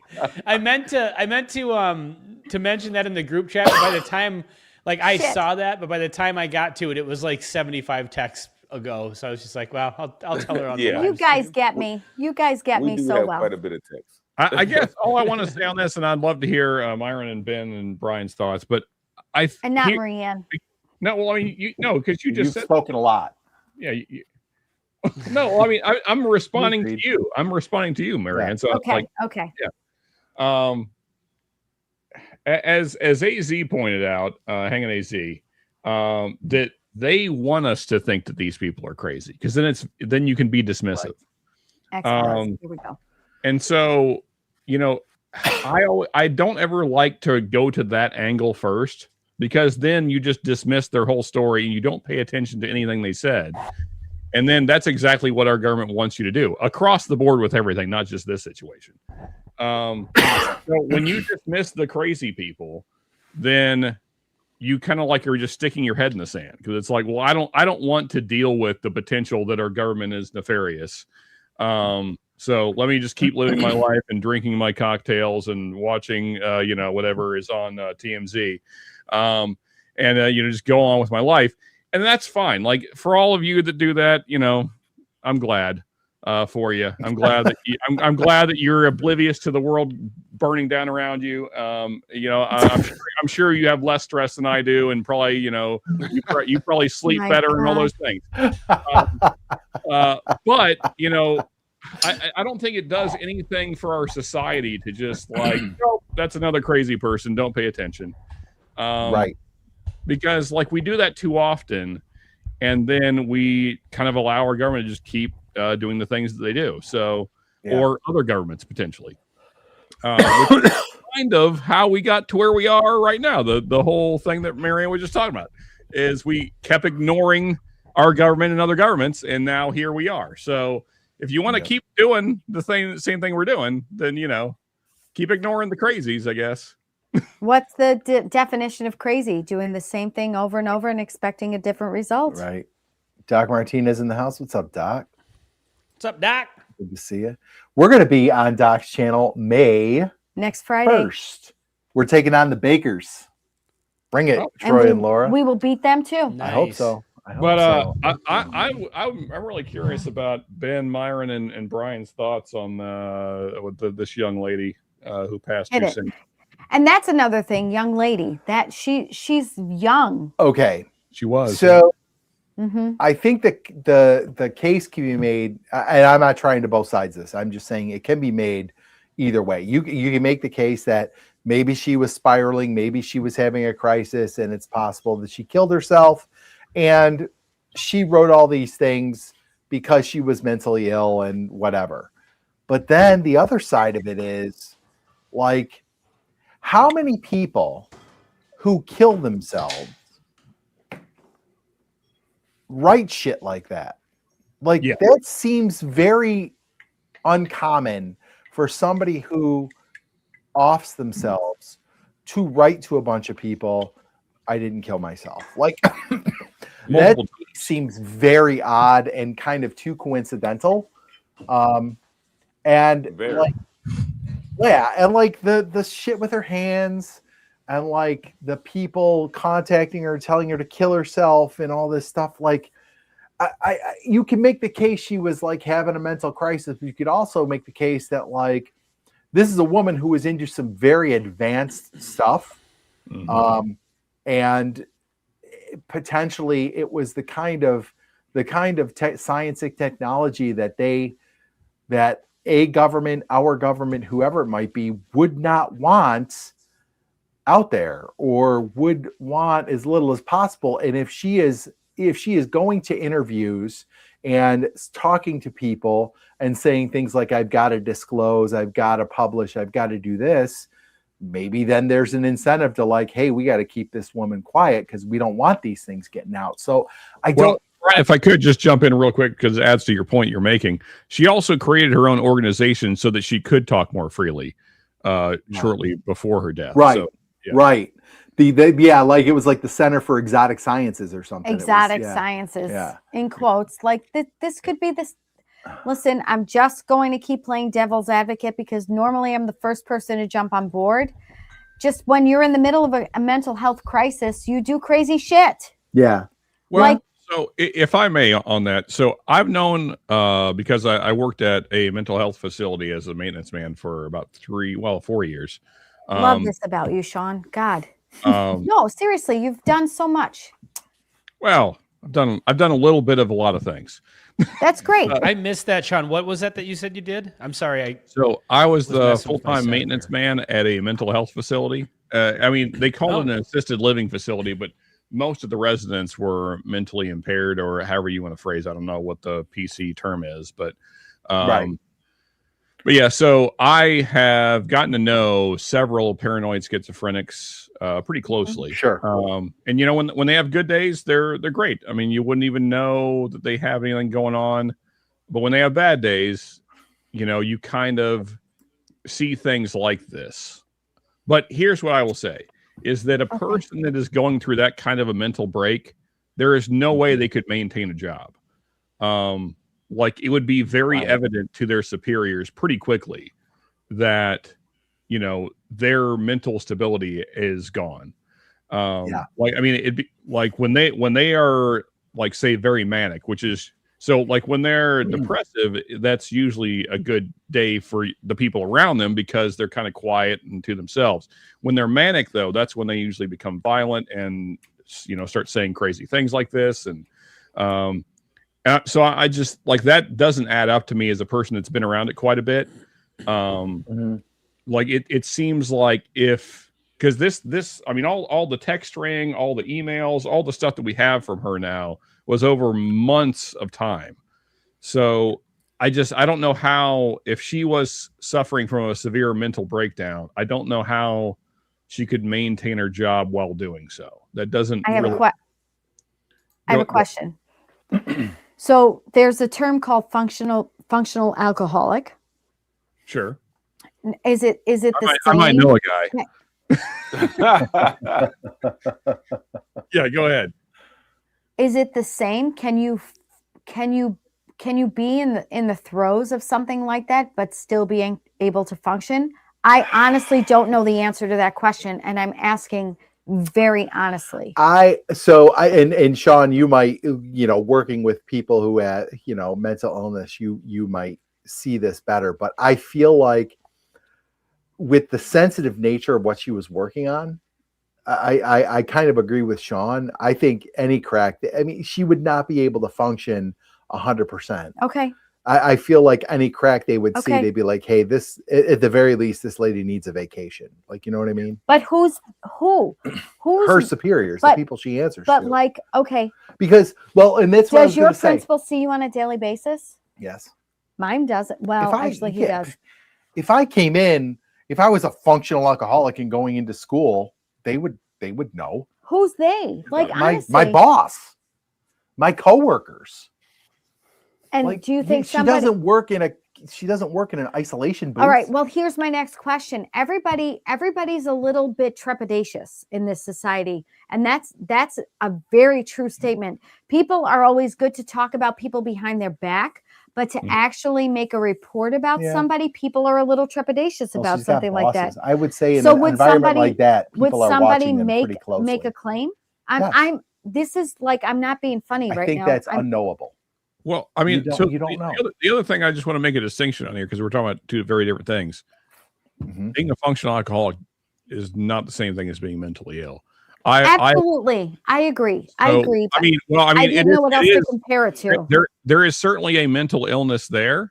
I mean, because like addicts have certain things in their brains that other people do not have. But as far as like making up all these kind of crazy stories, that's not the way that addicts work. Like addicts always lie for their addiction. Like they will lie to cover their addiction, but they're not going to like make up. Like, I mean, the things that she has said, I've never known an addict. I've known plenty of paranoid schizophrenics and people that have other mental disorders that have, you know, told me all kinds of stuff. But addicts usually just lie to cover their addiction. So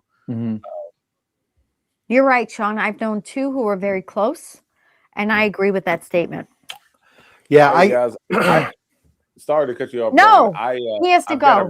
No. I've got to ride shotgun. My son, he does have his license these days, so we still don't trust him to ride by himself. So he's got to drive his girlfriend home. So I have to ride shotgun.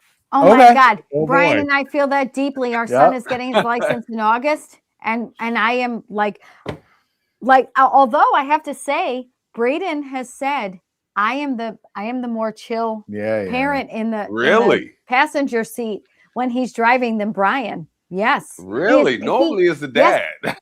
I know. Brian, we went for ice cream the other day and Braden said, Mom, do you want to get in the front seat? Dad, you need to relax a little bit.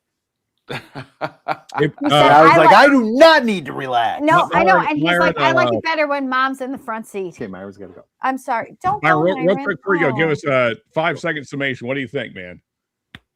On the this girl. So this is my thought. Watching her videos, they did seem realistic. However, I don't think she was battling with alcohol addiction or substance abuse.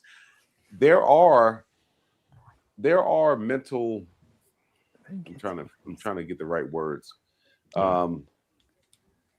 There are ways in which people who have not addictions but mental issues hide them.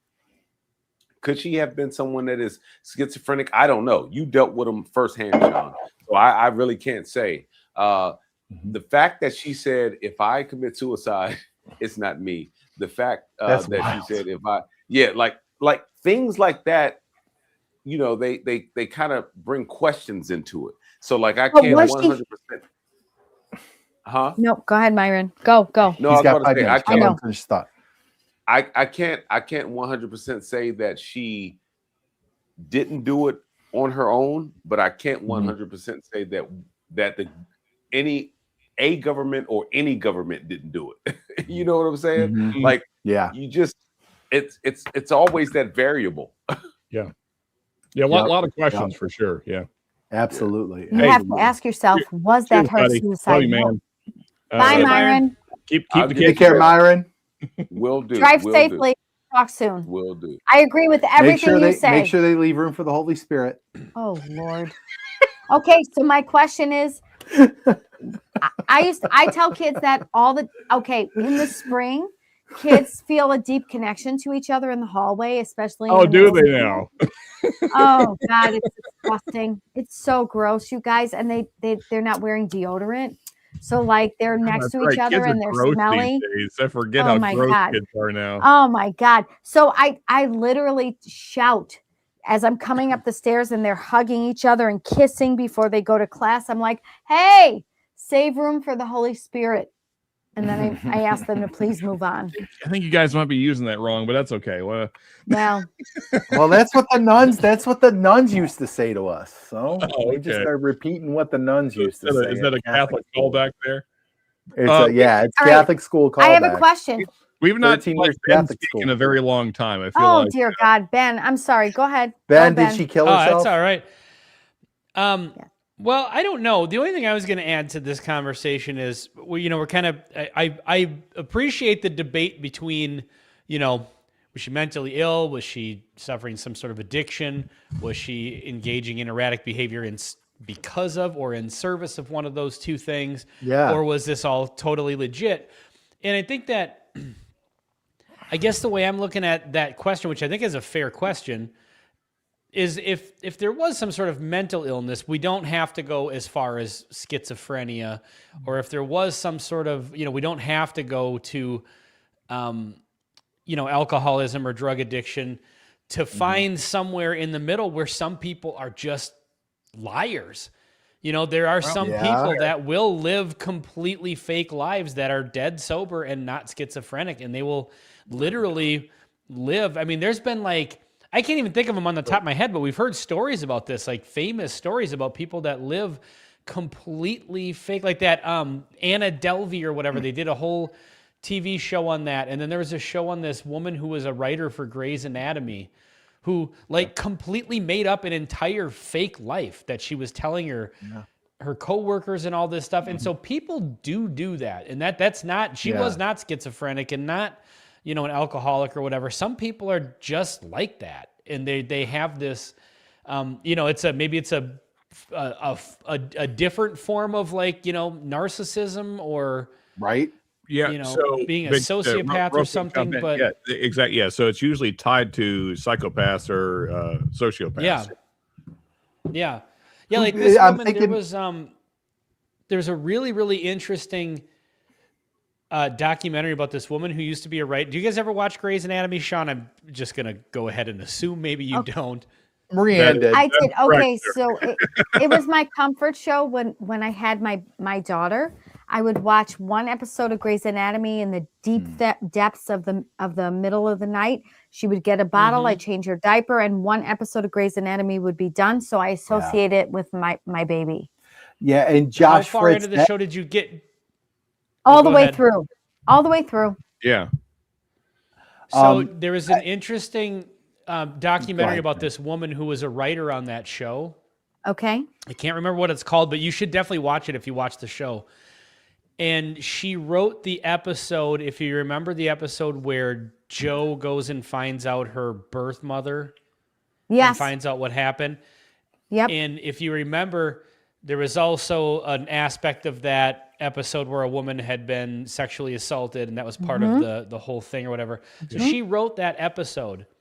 And she wrote that episode having told, after another woman on the staff had told her that was actually her true story. She found her birth mother in that same situation that had happened in the show, and she passed it off as her own story and wrote that right in front of this person. Oh my God. She told the entire cast that she had cancer and she never did. When there was that shooting at that synagogue, she said that was a synagogue she went to and she knew people. So she had to go and be part of the and she never knew anybody there, never. And it was just like this ongoing spiral of just crazy shit that this woman would just, was her whole thing. She would just outright lie about everything in her life. Jeepers. And what so, was that? Things like that, there are people out there that are like that. And I'm not saying this to disparage this woman in any way, shape, or form, because there is a chance that something bad did happen to her. And either way, she's dead. I mean, the non-nefarious thing is that this poor woman committed suicide, I mean, that's right. Yep.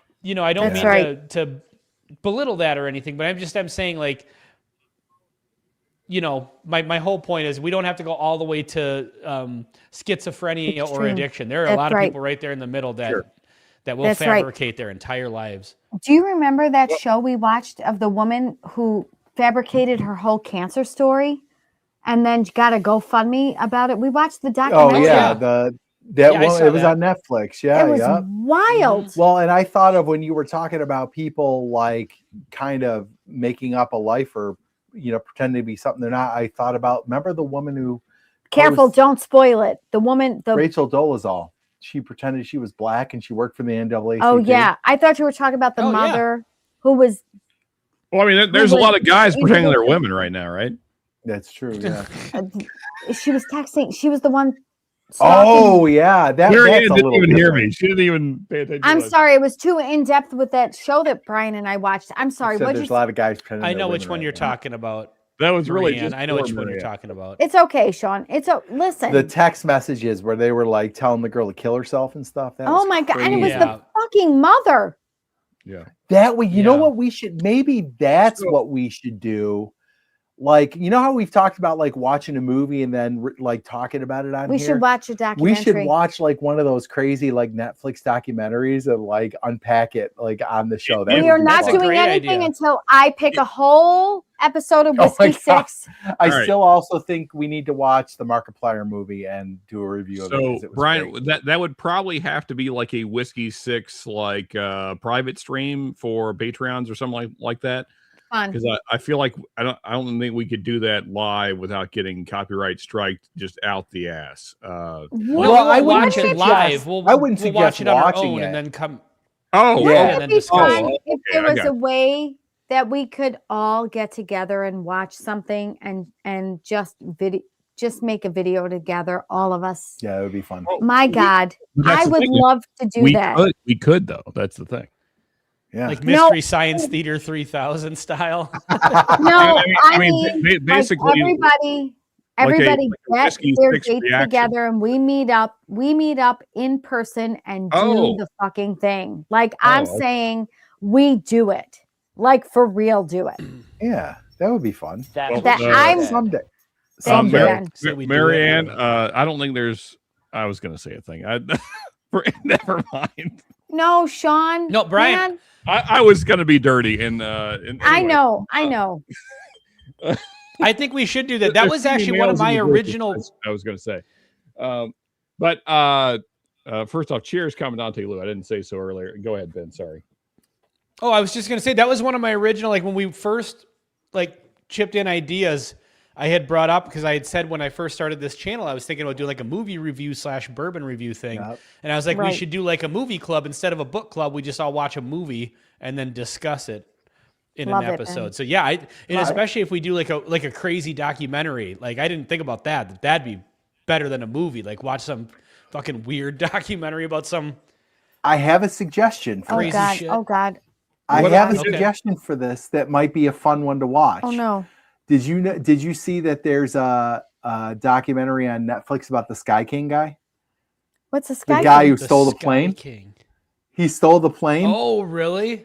Yes. He's like, I'm just going to do a barrel roll. And he like barrel rolled it and then he ended up crash landing and dying. Dude, that's so freaking sad listening to that flight recording of that. Oh. I know. It's crazy. That would be an awesome one to watch. Are you not familiar with the story, Sean? No. Oh boy! What? If we could though, because I want to get back to I wanted to respond to the thing that Ben had said earlier. I know, but I'd love to do movie review thing also, just for and maybe we can find a way to do that. Like as a group, that'd be fun. But so to what Ben said though, like on the lying and which, like I said, I'm fascinated by psychopaths and sociopaths, so I probably have spent too much time watching them.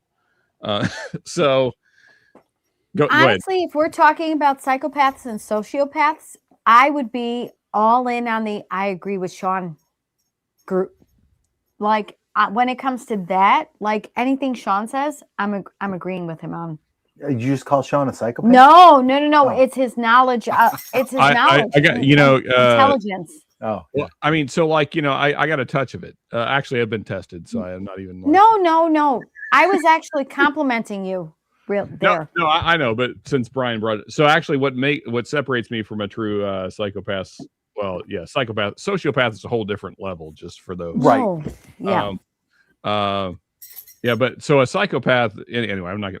But so I have regret. I don't really have empathy. I have some empathy. But anyway, that's besides the point. So I have enough empathy for the whole group. Yeah, well, I try to. I've become more empathetic as I've gotten older.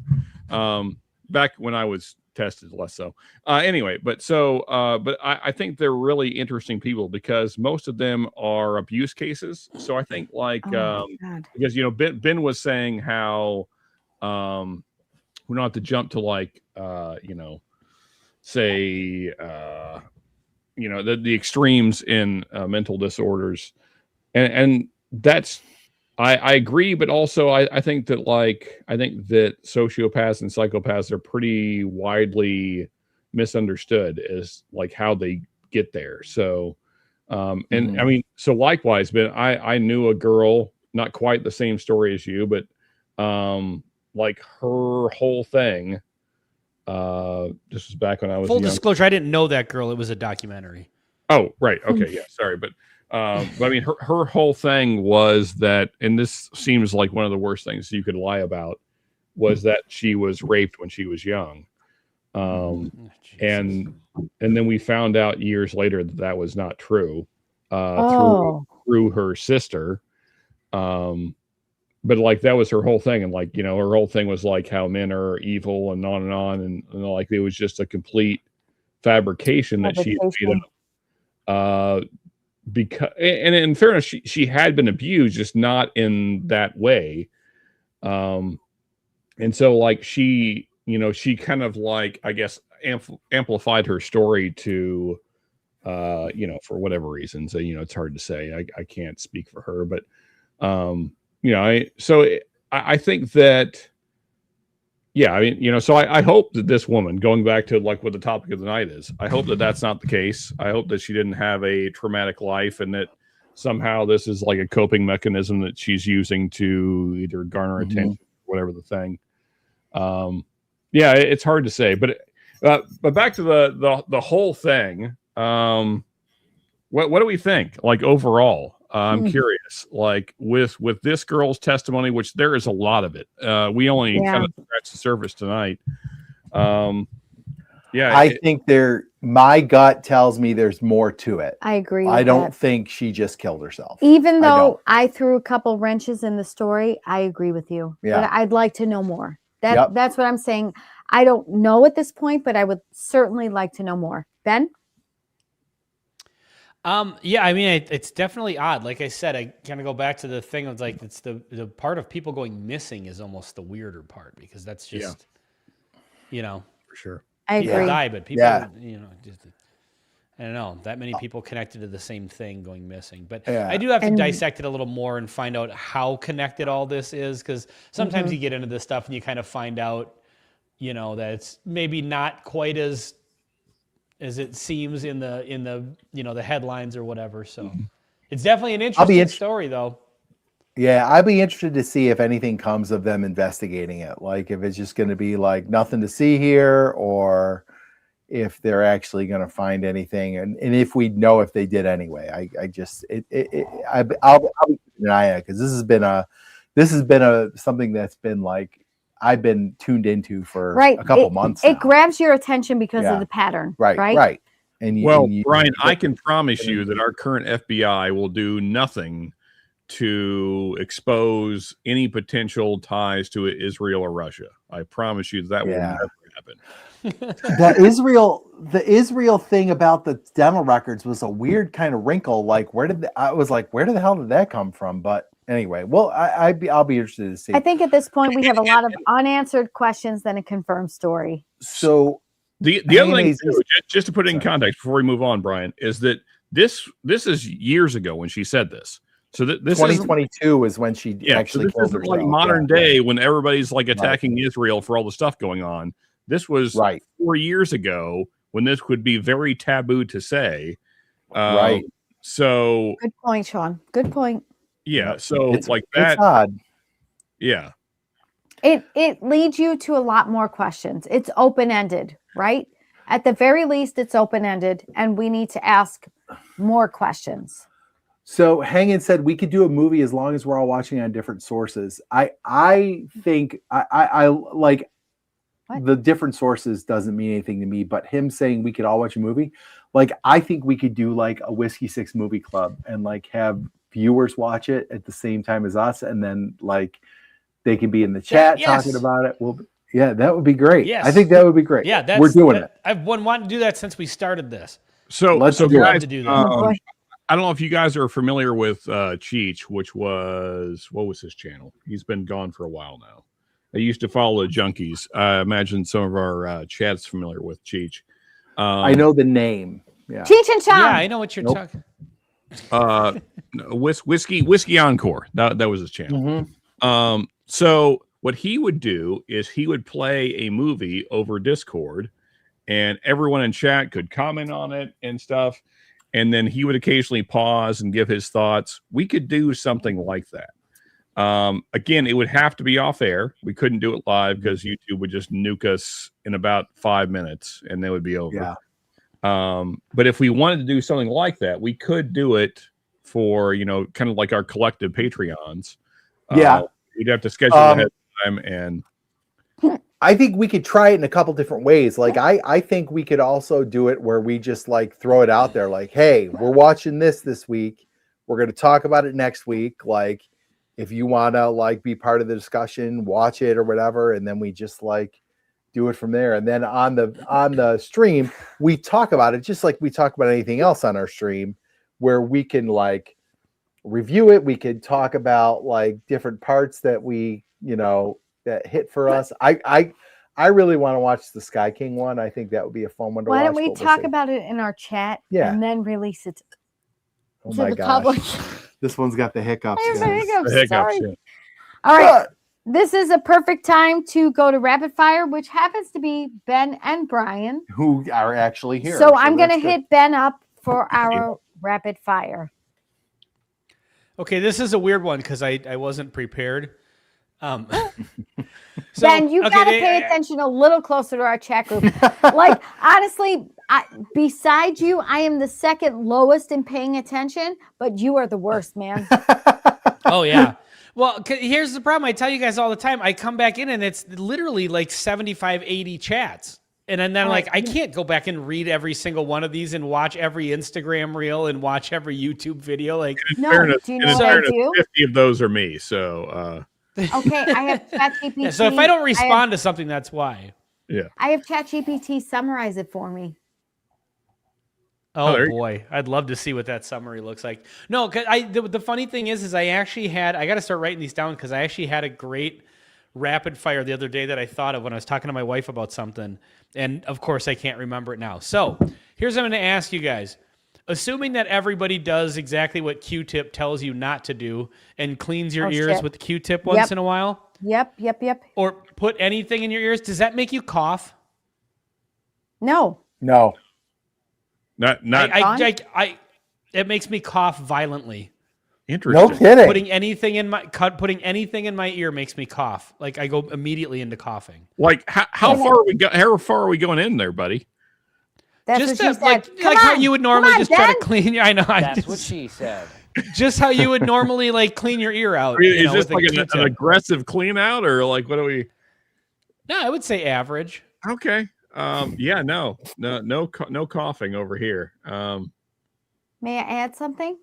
So I get my brows waxed every 2 weeks when I get my nails done. And when the lady plucks my eyebrows, when she does the plucking part with the tweezers, I have to hold my nose because it makes me sneeze. There you go. It's a very similar thing. Yes, it is connected to the sinuses. So when she plucks, like the waxing portion is fine, but when she gets to the plucking part with the tweezers, I sneeze every single time. Interesting. Sometimes when I eat too much, I get pain up in this shoulder. I don't know why. This is What awesome. the Let's hell? talk about weird shit our bodies do. Right. When I drink too much, I wake up feeling like shit. Anybody else getting that? No shit. Yeah, there you go. Yes. That can happen. Yeah. Hey, by the way, before I forget, Black Jeep did put in the chat that documentary is called Anatomy of Lies. It's on Peacock. Okay. You Brian definitely and I love watch it. documentaries. We will watch Okay. it. But we Okay, have to finish Yeah, Tulsa for King, but we won't sure. do that until all the sports seasons are Yeah. over. It's Jesus like Christ. June. And mid-June, while we get we're back to calling Tulsa. things out, I would love to do a group chat on Dick Cheney, as John pointed out earlier in the chat. Okay. What an absolute piece of shit right. he is. Oh, I literally Brian's got a rapid fire. Yeah, I do. Yeah, he did. Yeah. Okay, you get to answer one. You get the answer to one. Okay.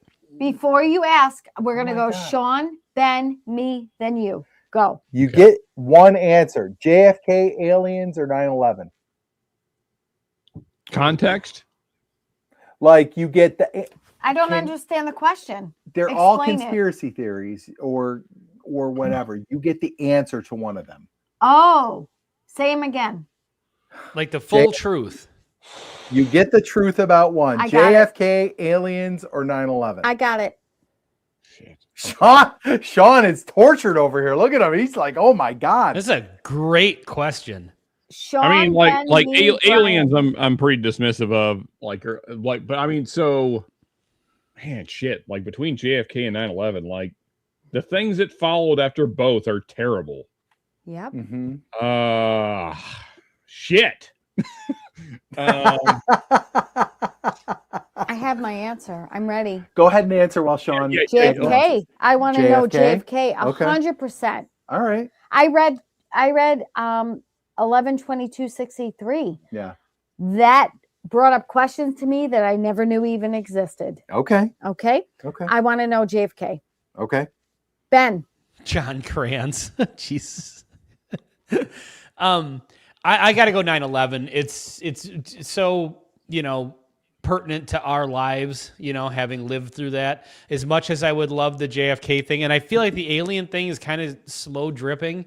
There was one point in my life where I would have said aliens hands down, but I got to go 9/11 for sure, just because of the implications that it's had on every single thing that's happened since then. And it would shed more light on the story of what happened leading up to it, because too many people think that the story of 9/11 begins on September 11th, 2001. Correct. Yeah.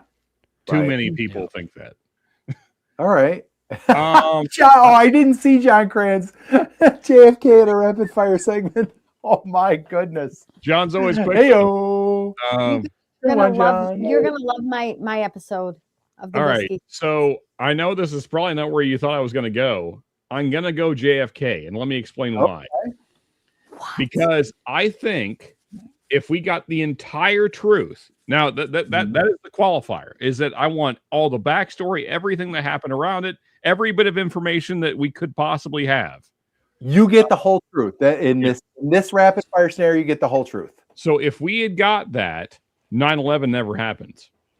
Oh, all right. Okay. All That right, could be Sean. true. Yeah. Because, well, actually, I want to get into the because. Yeah, that's another 2-hour episode. Yeah, right. We can make that a topic next episode. The things that would have been exposed if we would have gotten everything that happened on JFK would have been burned down. 9/11 never happens. Yeah, like I mean, I get that. And I mean, like if the entire, not just me, but the entire public got that information. Did you see Black Jeep's comment? He never gets it. Yeah. He never gets it. It's fair. Fair. Slow fire follow-up. Arnold's nerve reflex, also known as the ear cough reflex. There you go. All right. You got a little behind the music information there. Yeah. So John's following what I'm putting down there. I am gonna say aliens, because I do not think there is, of those three, I do not think there is one that has bigger implications for not just us Americans, for the world, because it would turn religion on its ear. Having crazier and crazier hair as he gets older. It would turn so many things on their ear that I think it would have such a ripple effect across the globe. Give me an example. So aliens, I think it would absolutely blow up any ideas of religion or some kind of higher power. Explain they how would be the higher power. I would like an explanation. Because, well, okay, but I think most people. I'm not saying this is an absolutist, Sean. I'm not saying like aliens are inside the box, God's outside the box. So how does it change God? And I understand. I think that people, there definitely would be people that would interpret it that way and have that understanding or believe that in that way. God works. God's outside the box. He made the box.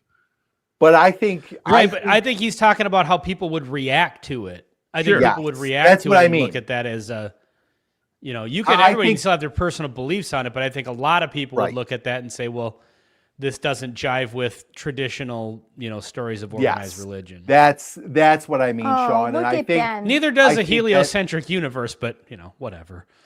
He used the word heliocentric. I think that it would blow up a lot of basis of religion, and I think that would be wild. I think everybody on this panel is pretty smart. I think so too. I'm not even kidding. Like, we have very intelligent people who are a part of this panel. We just need to get people over here. My God. There's nobody, people, spread the word. There's nobody in WhiskeyTube doing this. Like, bring them. I can't believe the level of intelligence and impartiality and acceptance.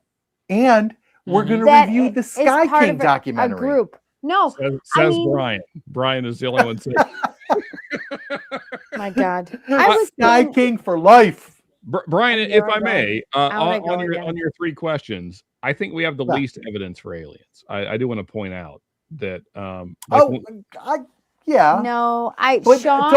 I know, like, we don't have to get deep into this, and maybe this is a better discussion for another episode. This might be my episode. I've always talked about like I want to talk about UFOs and aliens, and I think that would be great. I also think it would be awesome if we all watched Graham Hancock's series on Netflix and talked about that, about ancient apocalypse. I think that was great. But anyway, I will just say, don't you I don't even know where I was going with this now. I want to say two things. One, I pray every single day in the shower. I call it my shower prayers. Oh my God, what are we talking about? But I also believe that there is no possible way that we are alone in this universe. Comment was out of pocket, but that's what I mean, Sean. That's where I'm getting. No, I'm sorry. I interrupted. Continue, Marianne. just brought your husband's making me laugh at things that you didn't mean the thing that you said. He disregards me all the time. No, I was you reminded me. So what I was going to say, Sean, don't you think it's impossible to conceive of that there's not some life somewhere else in the universe? There has to be, Sean. There has to be. Yeah, I said that it's earlier, infinite. The episode, yeah. But and when I pray in the shower, I don't know exactly who I'm speaking to, but it feels good for me to start my day that way. Yeah. Truly. Ooh. Like, I want to watch Ancient Apocalypse and talk about it. We're going to watch, we don't have to watch it, but I'm going to give everybody some reading to do about it if you can't watch it. And we're going to talk about Graham Hancock's theory of an ancient apocalypse. I think that's a fun discussion. Okay, fine. I can see the excitement on Marianne's face right now. No, but Sean, I'm going to make her watch it. I bet you didn't know this about me. Like, seriously, I do not start my day without shower prayers. No, actually, so it was on a backstage, but you have mentioned this to me before. Yeah. I cannot. You say it all the time. Well, fine. I say it all the time. I cannot. No, it's good. I cannot do it without it. I cannot. I don't know who I'm talking to. What whiskey is kept in the shower for that whoever special pour? Oh. You know who you're talking to. Anyway, it's about time someone treats me like Lauren. Mellow corn. Oh, Kevin will like that. All right, guys, let's wrap it up. Sean, you going live this weekend? Ben is tomorrow. So I didn't really want to bring this up. Maybe I won't really get into the why, but it's a maybe right now. Okay. No problem.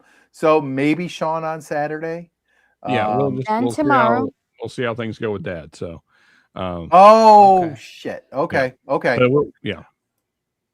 Rapid fire my ass. That's true. Yeah. It always turns into a much. Have we ever had a rapid fire? Yeah, great shot. You know that I'm long-winded. There's no such thing as a rapid fire. Let's just ask if the chat missed me when I was fucking motion sickness 2 weeks ago. They did not. Yes, they did. Ben, tune in. I mean, give me your feedback right now. Ben, you. Sorry, I'm sorry. Ahead. No, Brian, I'm curious because I don't know how much chat answered. I'm really curious what chat's answer was to your question. I didn't see a lot of concrete ansers. I didn't see much either. Like JFK, aliens, or 9/11. I'm really curious what chat thinks. JFK, Black Sheep. Commandant Lou said they're all the same. Cran said JFK in a rapid fire segment. Yeah. Mm-hmm. So, Ben just hit 7,000 subscribers. You are celebrating tomorrow? Yeah, kind of, I guess. I had a buddy of mine donate a bottle of Old Granddad's 7-year to the bar, and he said when you hit 7,000 subscribers, you can give that away off the channel. Oh, right on. So I was like, all right. So it kind of gave me a reason to actually do a live stream celebration, you know. I mean, I'm not making a big deal of it. It's just a reason. I haven't gone live in a while. I've got Patreon giveaways to do. So I was like, well, you know, we'll do it Friday and have it kind of correspond with the 7,000 milestone. Nice. So, and then after that, it's try to on to 10,000, hopefully. Yeah. That's because who celebrates 9, right? You know. Yeah. Right. Yeah. No, 7's good. 7's a lucky number. And then you go on to 10.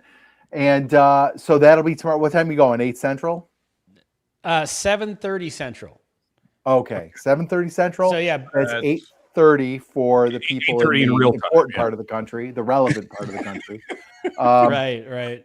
So and that bottle of OGD 7-year, the bottle of OGD 7-year is a giveaway. So no purchase necessary. Nice. You don't have to send any super. That's a nice bottle. For the price of those 7 years, I think it ended up being my favorite one of because the Bullet was a 7-year. Then there was the Old Fitz and the Old Granddad, and the Old Granddad was, I thought, the best one of the bunch. And I'm actually just about. Has anybody gotten the Old Granddad 114 single barrel yet? I have not. No, I want one of those. I've never even seen an Old Granddad 7 in the wild yet. No kidding. If we find that, we have to get it for Lauren. I'm ordering at Remedy on Monday with the guys. So order 2 for Lauren. An extra one. Yeah. Order 1 for Lauren. All right. Well, we are almost to 3,000. It's been a slog. It's been 3 years and it's been a slog, and we had a period where it was dry. I thought we were dead. But we kind of hit a stride in the last few months. Our last couple videos have been hitting over 1,000 every time. So we're gonna hit a 3,000 very soon. People clearly like when Lauren is on more than me. We're at 2952. So if 48 of you out there want to go subscribe to Bourbon School, and we hit 3,000, we'll do a 3,000 celebration. Okay. Live stream. We haven't live streamed in a long time. I think it was our third year when we hit 3,000 as well. Oh, okay. Well, maybe we'll start climbing a little. I mean, I will say there has been a significant uptick in our, like, I honestly, I'm not lying when I say I thought our channel was dead. Like, we had hit a wall. Poor Brian. Probably 5 or 6 months last year where it was like it was in the summer when he was messaging the group and he kept asking questions. It was terrible. Poor Brian, he didn't know what to do with himself. But the algorithm giveth and it taketh away, I guess. So Brian, if it makes you feel at all any better, that was around the time that I just quit. Yeah. So good for you. Good for you for pushing through it, man. We soldiered on. Brian is never giving up. This is his true passion. I like doing it. Yeah. I mean, I'm never going to make it a career. I'm never going to make it a career. It's never going to make enough to make it a job. He's never stopping. But I like it. Brian's never going to stop. I found my thing. You guys are doing your thing. Like, I mean, this what we're doing, like doing the lives like this, the group panel stuff. This is what I love. Like, this is my favorite. I love this. I love this, and I'm glad we started this because I see it, like I see you go live, and most times we're not really around to join, but I would love to join more if I could, but it just doesn't. No, it just doesn't work out. So I'm glad we at least do this because I do like to do these discussions and be on with a bunch. This is what we have to give. Yeah, right, exactly. I tried to join Sean's live on. Oh yeah, so. Ben, real quick on that. So I guess you were maybe there for when we were discussing how to get you on. I don't know if you were or not. No, I think I had gone and because I was trying and whatever, and then I was just like, well. So are you on a Mac product? No. Okay, so that's interesting because that's usually the issue because usually Safari does not like that program. Yeah, it's weird because I initially set everything up for StreamYard like this, and I did a test, and it was all working. And then when I went and clicked your link, it brought me to the streaming service you were using, and then all of a sudden it wasn't recognizing my microphone or my camera. Yeah, I don't know, but that's for another time. Are you coming? Try Chrome. Maybe you did already, and maybe So no, I didn't. I used whatever the Chrome tends to like that program better. So. For whatever it's worth. Yeah. It's also like a third the price of StreamYard. So okay. Sweet. Yeah, so I don't know why this comment tickled me, but it tickled me. Windows is gay. Also, cheers to Rye Guy. Appreciate you, Charles. Anyway. The Rye Guy. All right. Well, did you want to say something before we sign off, Ben? No, I'm good. Just be there for the live tomorrow if you can. It'll awesome. We'll do it. Awesome. Something to do. Guys, all three of the channels you see here have a Patreon. If you want to support our channels, you can go do that at patreon.com. I believe Bobby also has a Patreon, and I don't think Rick or Myron do, but they do not. Go check us out on Patreon. If you are not subscribed to Bad Axe Bourbon, DRC Bar, Bourbon Drop, Whiskey Wars, Mash and Metal, Bourbon Note, or Bourbon School, go do that. If you are not subscribed to this channel, hit that subscribe button right now. We will be back in 2 weeks. Bourbon School will be on Doc Martinez's Old Fashioned Ways on Friday, May 1st, taking on Troy and Laura. And we're going to win. And get ready because Bourbon School is meeting Bourbon Note in the summer. There you go. Yeah. The worlds are going to collide. I can't freaking wait. Ben and I are going to do a little hunting together. We might make some content. We might do a little three-way content when Marianne gets back from the Boundary Waters. Wait a minute. Wait a second.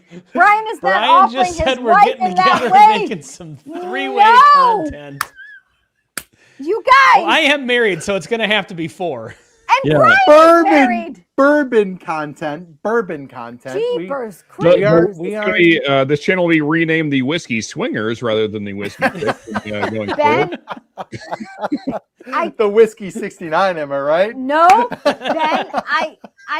I think in person you are not going to believe how actually short and small he'll believe I am. it. You look short even sitting next to me. Yeah. No. You will believe it, Ben. Sean, I know Brian's very tall. If you're very short, I'm perfectly average. So if we all stand next to each other, we'll look like a cell phone that has good service. That's right. We'll be 3 bars. Ready? We'll be 4G. You ready for it? Okay. Yeah. There you go. All right, guys. Well, thank you all for tuning in tonight. Hopefully you enjoyed the discussion because we did. We had a good time. Oh, this was fun. So we'll be back in 2 weeks, guys. And we're going to review Sky King. Sure. We'll see. Subscribe to all the things. To be announced. Subscribe to all the stuff. And get ready when every single person can be present for an episode. Marianne is picking all of the topics for the Whiskey 6. I can't wait for it. Thank you, Ben. Barbie and New Kids, guys. Barbie and New Kids. Did you see I wore my New Kids on the Block shirt for one of our last videos? Okay, we're trying to get out of here. Brian's going to get punched in the dick later, but anyway. Cheers, guys. Have a great night. We'll see.